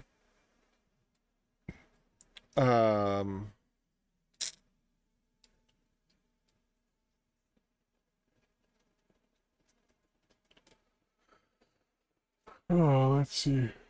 It's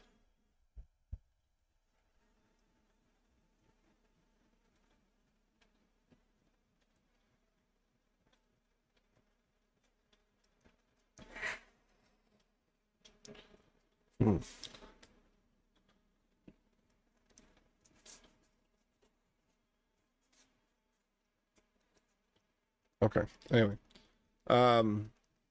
So if we're not going to terminate the TLS, then we don't do the HC pass-through. But if we are going to terminate the TLS, then we do it. And that should be it. That should be the only place we have to handle this. But later on in the code, look for it again. There's one other place, and then there's one other place. So, all right. So we shouldn't need to call this here. I think the reason we're calling it there, and we got a comment about it, is because of this other one. So this other one is in the copy Conn. Well, even if we're not handling the TLS, at some point we need to put it back into pass-through mode. The reason that we don't want to put it in a pass-through mode if we're not handling the TLS is we need to throw away the error message. Because it's going to get an error message about,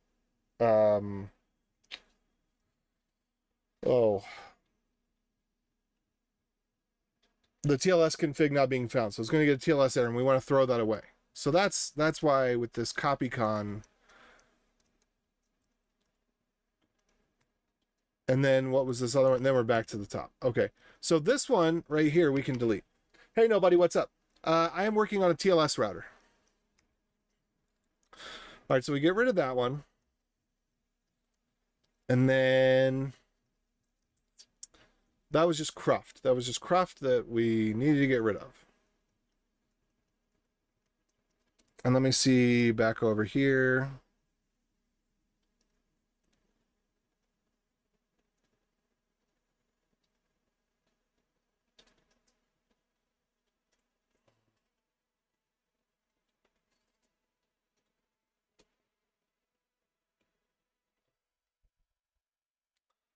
What else do we need to do?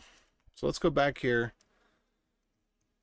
We've got that back end. I think the only thing now we need to do is to wire it up and test it. Let me see. Let's scroll through some stuff over here.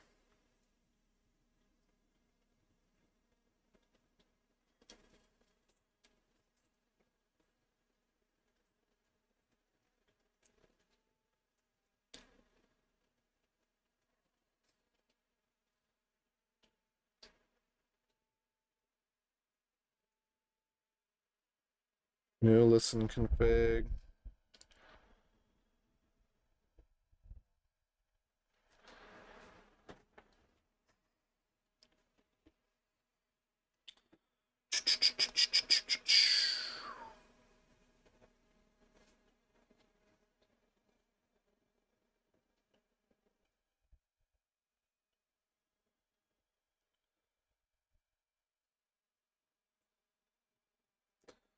So the TLS router is basically operating at the layer of TLS rather than HTTP to do reverse proxying. Essentially, it's like a TLS reverse proxy. But there's an exceptional case, which is what I'm handling now, which is where you want to access the admin interface for the API and connection tracking information, some stuff like that.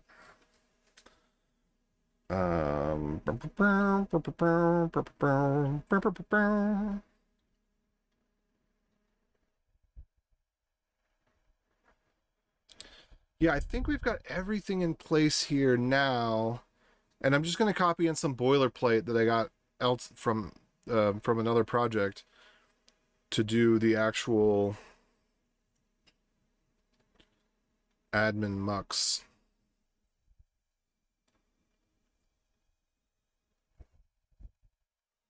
Okay, so we got a setup router, and we don't have the handler configured here. So let me go back up top to handler config.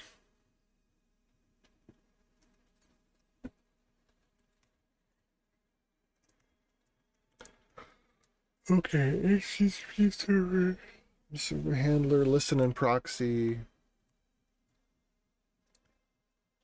I wonder if we shouldn't just pass in the handler here.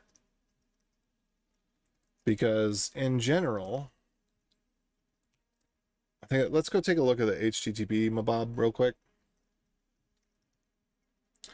Go HTTP. When we look at listen, we got listen and serve, and we can pass in a handler. Listen and serve.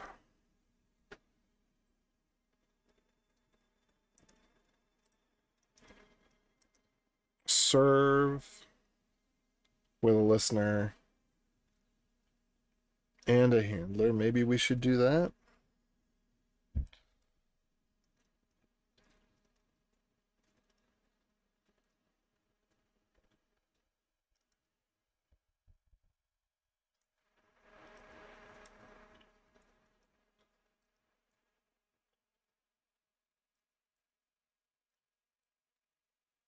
All right, let's see.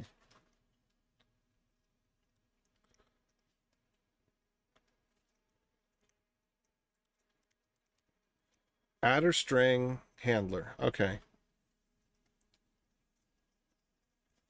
So do we want...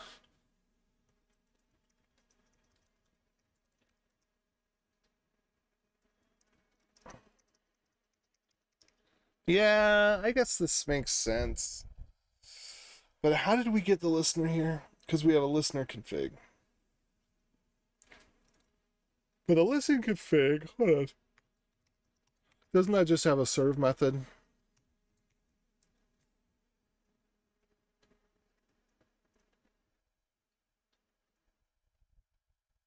I don't know. I'm going to want to remap this so it looks more like the HTTP and NET APIs. But for right now, this is good.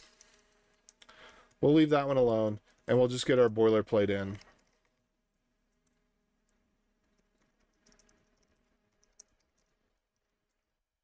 Oops. Nope.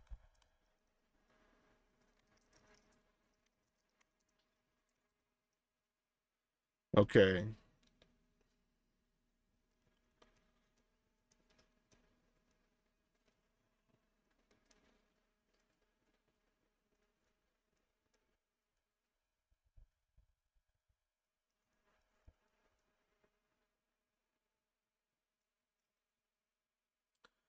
Hey, Wucha. I think that the Brave browser is great because that's what I've been using for the last several years.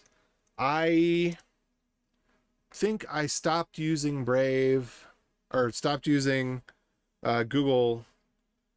I don't know how many years ago, but I've been using Brave since early on.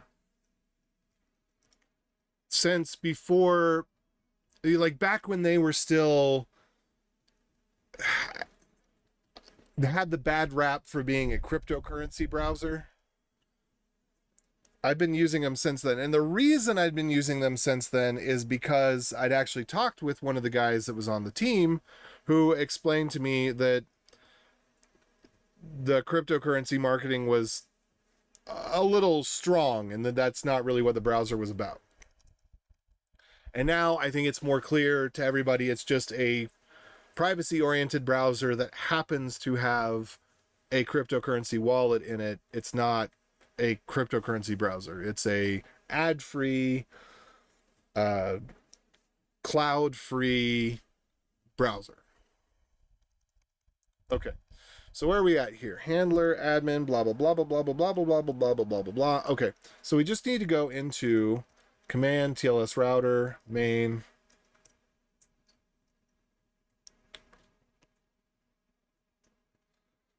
I canceled YouTube Premium and now use Brave just for YouTube after more than a year of being subscribed. Well, you will quickly find that YouTube is screwing with people that use Brave and other browsers with ad blocks.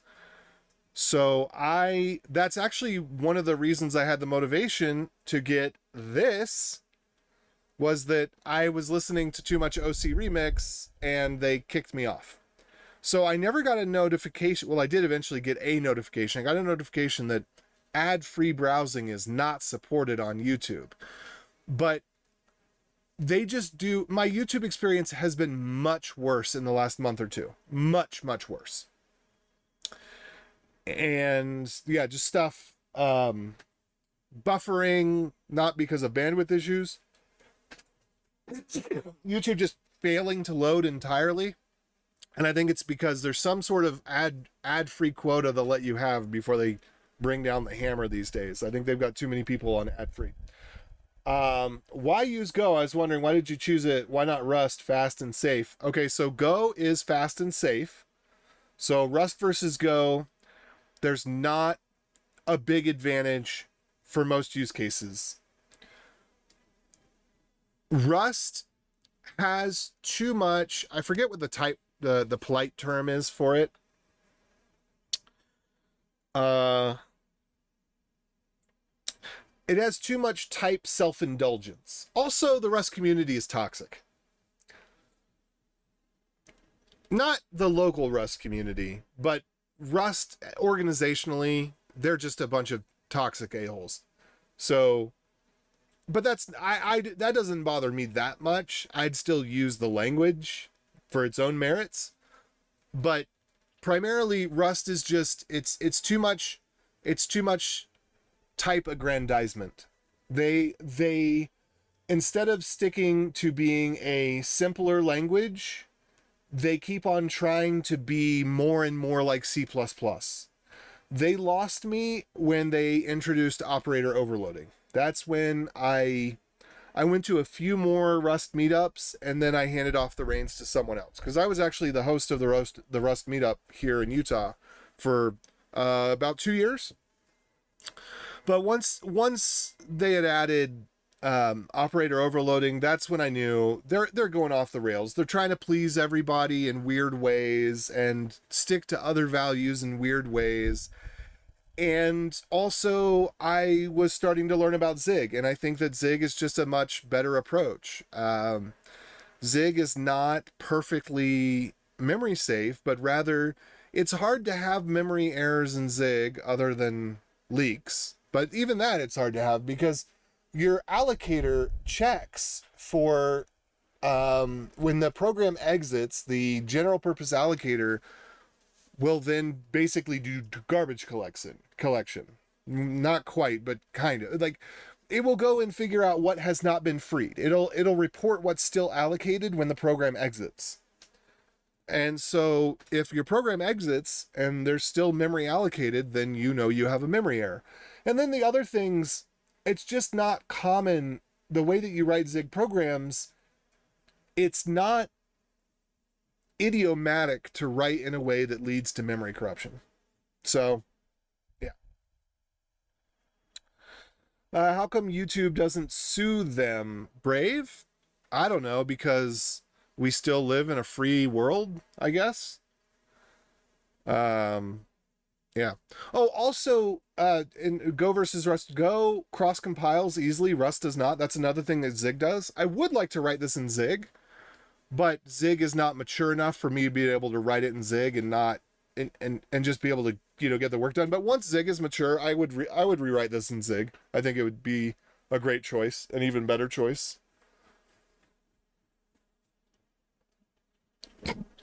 So it's definitely, well, I don't know. One thing that's weird to me about both Rust and Zig is that Go has solved the async problem so perfectly, and I just don't understand why they don't use the same solution. And for Rust, I kind of understand, because they don't have their own compiler and they are using the C allocator, so they have to follow a lot of patterns, and creating alternate stacks would be more challenging. But for Zig, I don't understand why they don't do what Go does, because they have complete control over the stack, so they don't have to do any of the linker mangling. So I don't know. But Go has async right, and we can tell that everybody else has async wrong, because look how challenging it is to do. Nobody can ever finish their async implementations. They come up with a dozen different async implementations, and they're all buggy, or they don't work well, or oh, it's great except that there's no documentation or whatever. Nobody has a good async story except for Go. Go is the shining example where it figured out how to do async. And I would really like to hear the argument, especially from the Zig community, as to why they don't just do Go routines, because it seems like a no-brainer. But I don't know. There's probably something there I don't understand, because Go has their own compiler. That Go routines were something that they could do, or they knew that they were going to do their own Go compiler, so they were willing to do whatever linker nastiness that they had to do in order to get Go routines to work off of the original C Go runtime. But now with its own runtime, in its own compiler, they don't have to worry about that mess. What's up, Abbas? Okay, so here, what were we doing? So we have to get our and then I'm gonna go and we'll come back and we'll actually do the admin interface, but we're just gonna put in the hello world, like some version info stuff, and I'm just gonna copy and paste it from another project here. So, well, actually it's copy pasted from something that was copied and pasted from the other project. Same difference.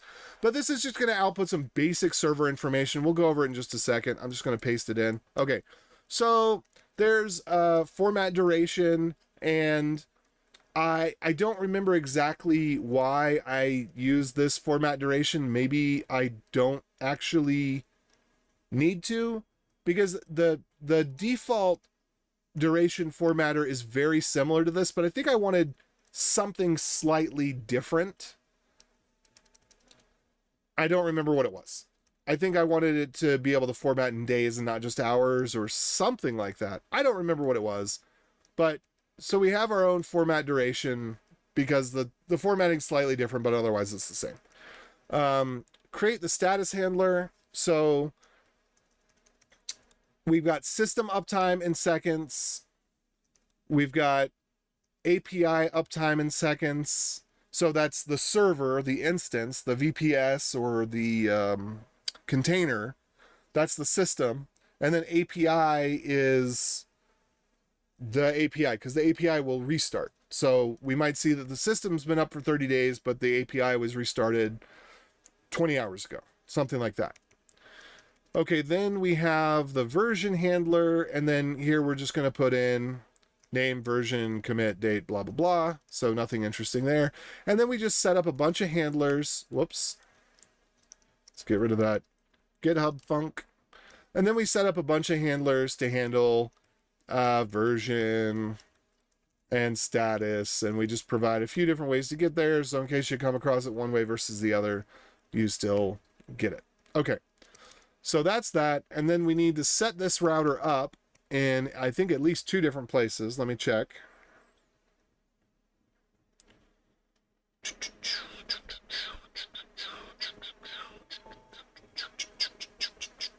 Yeah. So wherever we set up new listen config,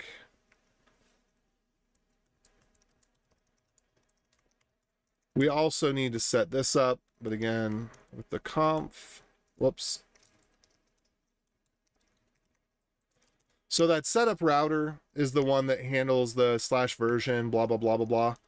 And then this one, so we're just creating a new servmux just from the standard library, and we're making that our handler, and then we're passing it through, and then that's that.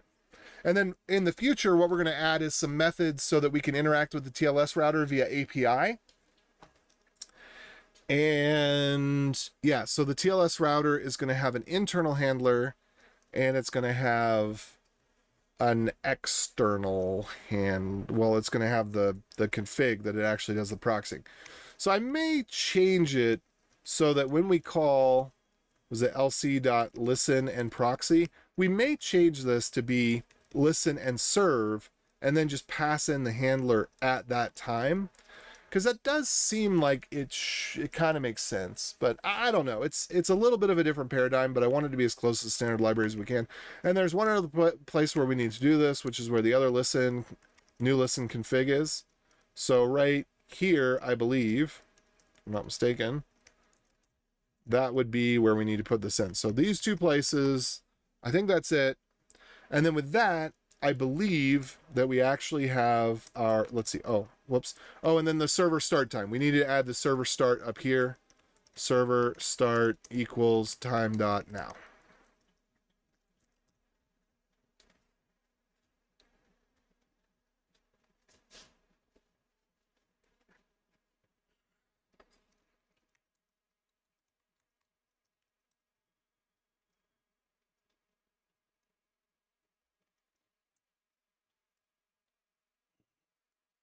And then that's used for our uptime.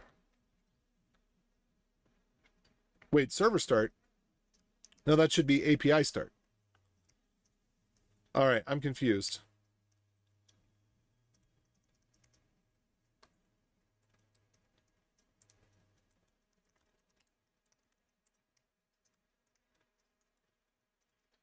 All right, API start.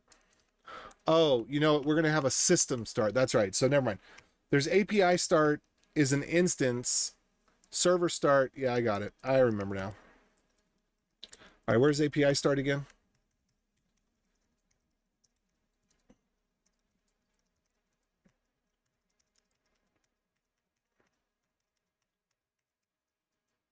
All right, never mind. So there's going to be a third layer. So it's going to be this is more the process start, where there was another one that's going to be system start. Oh, I should add a window that tells which key is pressed. I have that. Where's that at? Keycaster. I don't know why I stopped using it.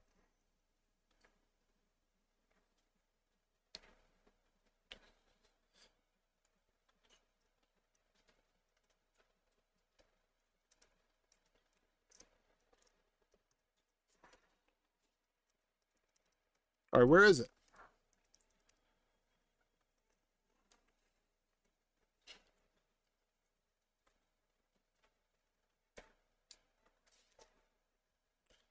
All right, Control, Alt, Command, T. All right. Oh, I see it. It's over here. I see it. Here it is.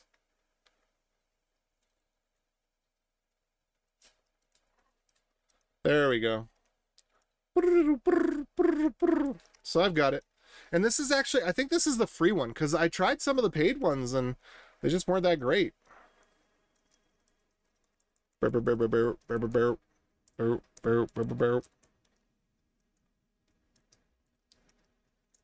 prefer paid software when I can, but sometimes the free stuff's just better. And if, you know, the free people keep it going, then great. That's all I need. I just need it to work. J J J J J J J J J J J J J. Boom.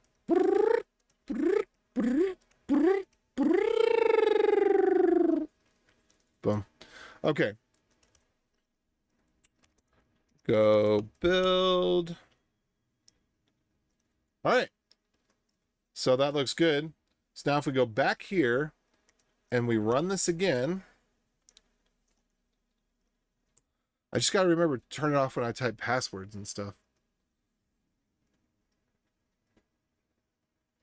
I think it's supposed to detect if something's in a password field, but I don't know if it always gets it right. Okay. So now, if we were to look at the config, just to go back here. So TLS router admin.duckdns.org, that's our internal.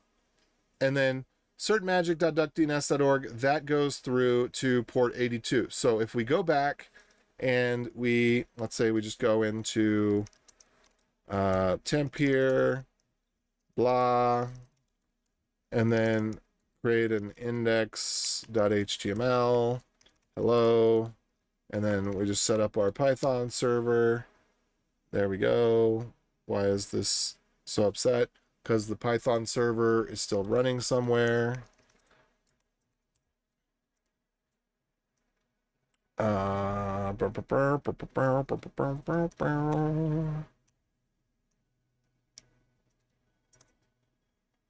Okay, let me see if I can figure out where that is.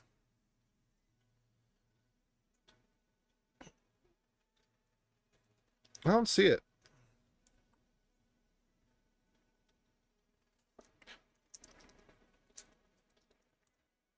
Something using 82.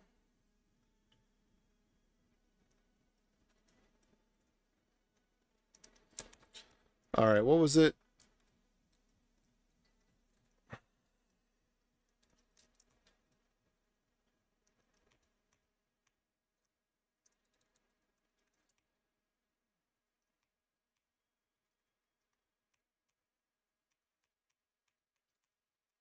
I had something. It was like a LSOF type of thing,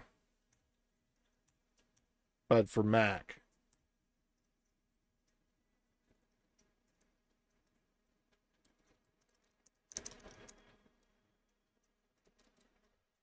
Blah, blah, blah. Typity, typity.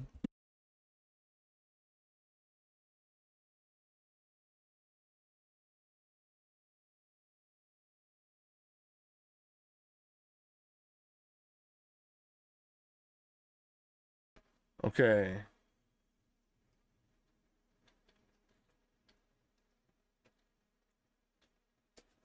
That's not what I actually wanted. I wanted 82.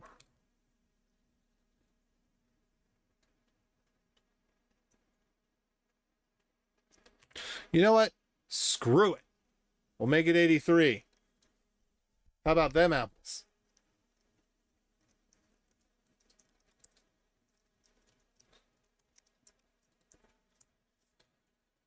All right. And then we'll go over here and we'll change this to port 83. Okay. And then we'll go over here and we'll just cancel it. Wait the 5 seconds for the shutdown, which I don't know why it's taking so long to shut down because it seems like all the connections should have been closed anyway. All right. So then we'll go to cert magic.ductiness, blah, blah, blah. And then that should have come back with, oh, okay. It's because certificates. These are staging certificates. They're short-lived. Invalid HTTP response. What? Oh, because it's right. We got to turn off proxy protocol. Okay, hold on. Hold on. So let's do proxy protocol. We're just gonna turn that off. Okay. So let's kill this one. Okay, so we'll run that again. I guess I could have just used the built-in thing. All right, so we get our hello there. And then if we go to the router admin 4433, is that what it was? And then we do version, protocol error. Really? Unsupported application protocols. H2, HTTP 1.1. Supported protos. All right, so I made an oopsie doopsies. Let's go fix my oopsie doopsies.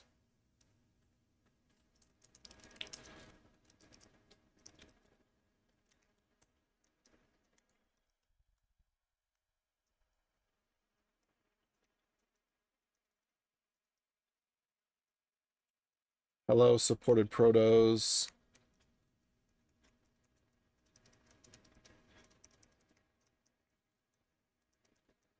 This is my oopsie doopsies here. So this was wrong. That's the little buggy bug. So this would be 4 range supported protos. And then oopsie daisies.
All right, so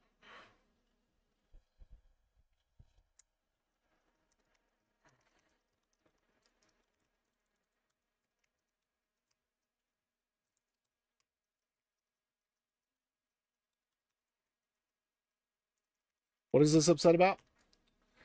People love cool Vim motions. Yeah, I don't know anything about them though. I didn't even know it's called Vim motions until people started talking about NeoVim. Because to me, it was just using Vim. And so when people asked me, do you use Vim motions? I was thinking, what is Vim motions? It's just, if you use Vim, then you use Vim motions. What is using Vim without Vim motions? I don't know. Is that like GVim or Vim GUI or something?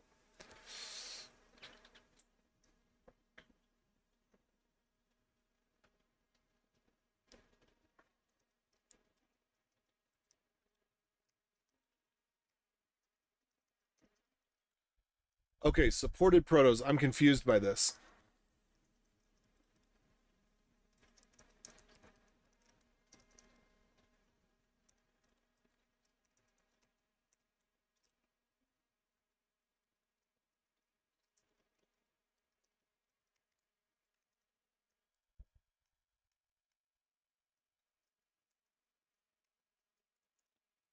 I'm going to try to compile this and see if I get a better error message.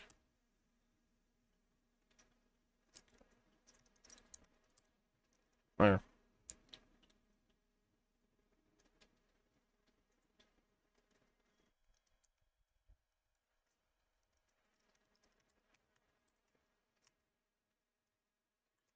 Okay.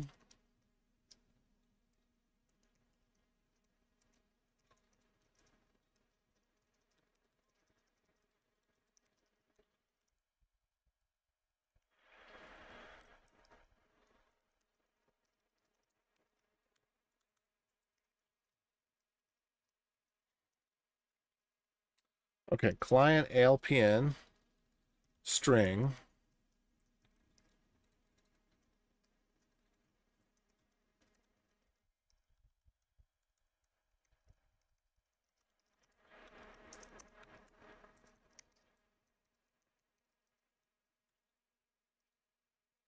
Do I need to do strings that contains or confused?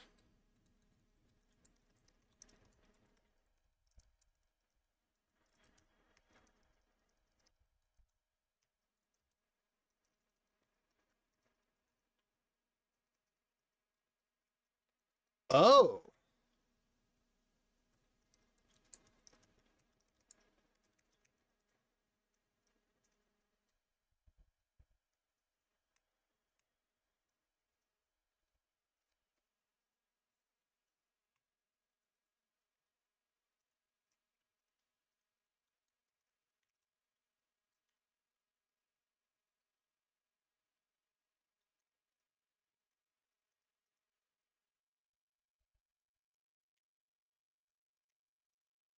Oh, oopsie daisies. Oopsie daisies. Now that makes sense. ALPN. Why did I have that wrong? What's up, Honene?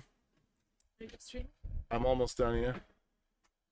I have to tell you something, and maybe you already know. Oh, I gotta mute.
Thank you, Honene.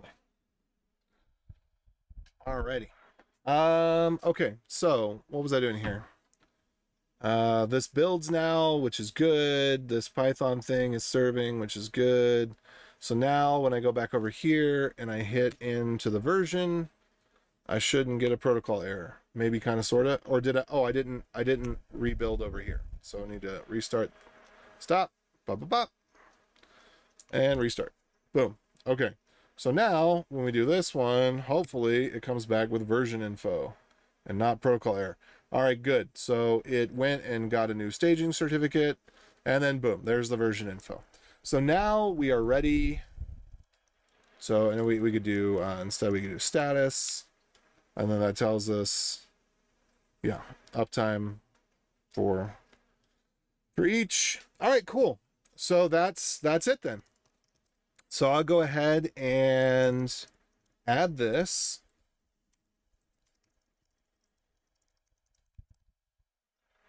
And bum bum bum bum bum bum.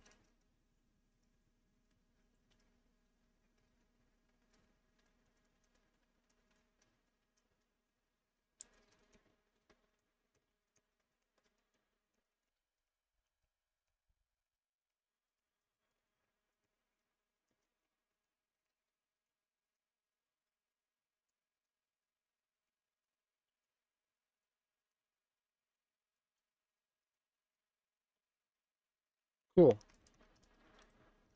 So git commit -m. And so based on the fact that this was 2.5 hours and the last one was 5.5 hours, and I got more done, and this was pretty streamlined and I actually knew what I was doing, I would say that maybe that last video wasn't so bad after all. It just seemed like there was a lot of slogging in it, a lot of just meandering, like, I don't remember how to do this, bah. But yeah. So anyway, we'll go forward with this. And then the next step is going to be some connection tracking, which I'd actually already done, but we're going to do again, just slightly differently, not that much differently. And so let's see, feet, admin, so add admin routes.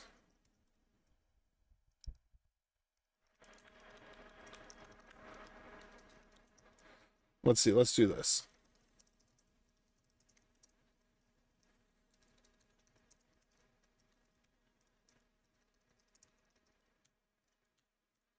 Boom. All right, so I am actually going to, yeah, I'm gonna force push on this branch because I've already pushed up the other branch, so we're good there. Yeah, so this is where we're at. Hope you upload an edited version later. No, I don't edit these. Sorry, it's just too much. It's like I'm not. You know what we got 4 viewers right now, and this is a good day. You know, on an average day, it's like 0 to 1, maybe half of a viewer. So I'm not going to edit the videos, but I do want to, that this is going into the series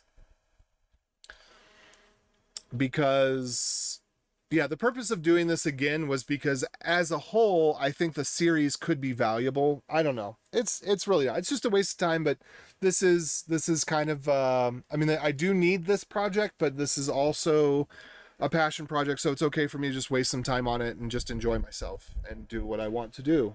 So maybe there won't be any real value to it. Oh, sorry, Aprov, Aporv. I did not see that there because my wife came in and was talking to me, I think probably just as you messaged, or I was just wrapping something up. Anyway, so yeah, what I'm working on is this TLS router. It's basically like an HTTP reverse proxy, but we're doing it at the TLS layer, which is the encryption layer. So we can reverse proxy connections based on the TLS information rather than the HTTP information. So yeah, but I don't do edited versions of this stuff because it's not, I don't know. I think there might be value to it, but it's definitely not going to be, it's not something I'm going to teach somebody else how to do. It's just something, I don't know. I don't really know why I'm doing it this way.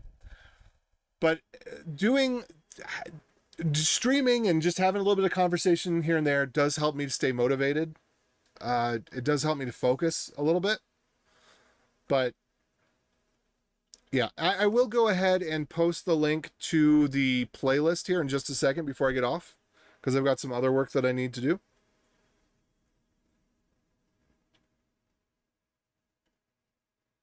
So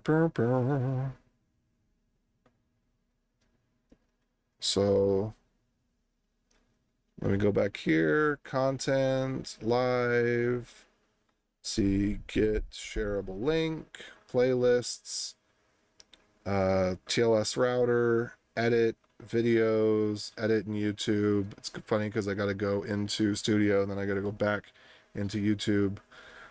And then I'm going to add a video, and apparently I can't do that. So then I actually need to use the shareable link to visit the video so that I can then click on save, so that I can then click on the playlist, and there we are. So now if I refresh the playlist, then we've got 7 is in here, and then I'll also add the other one. It is valuable. I can learn so much. Thank you for sharing. You are welcome. So hopefully that wasn't hopefully that was the correct playlist link, not the one from the editor that would just get you a nothing screen. Let me double check on that. Okay, yeah. So there we go. All right, cool. So next time we get to make a huge step forward again. As we implement the connection tracking, I already did a little bit of that, like I said, so we're just going to re-implement that little small bit, and then we're going to go forward from there and actually get the real API in place. So I need to get this to a point pretty soon. I've got another client. Actually, that was one of the things my wife was mentioning. That one doesn't directly depend on this, but indirectly depends on this. And yeah, I've got some other client stuff going on that I need to get this fixed in order to continue to service clients for some stuff that I'm doing. So we're gonna continue forward with it. And then, oh yeah, I said that I would add the video. In some ways, I think the 5.5 hour video was better than this one, because even though I was like running at quarter speed and really just meandering and everything, we had a lot of good conversation. But I don't know. It's like the discovery process was a little bit smoother because I was going through the discovery process. So I'm going to put that link in the description. I'm going to put that link right here in case you're interested. Boom. Was that the right one? Yeah, that's the right one. All right. And then I'm going to just put it in the description on this video right now. Boom, edit video.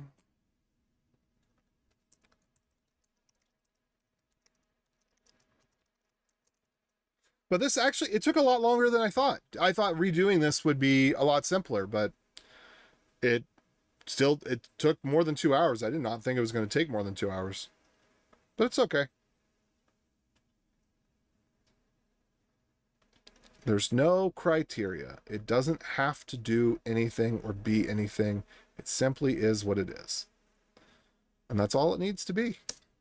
All right. So I'm going to comment here.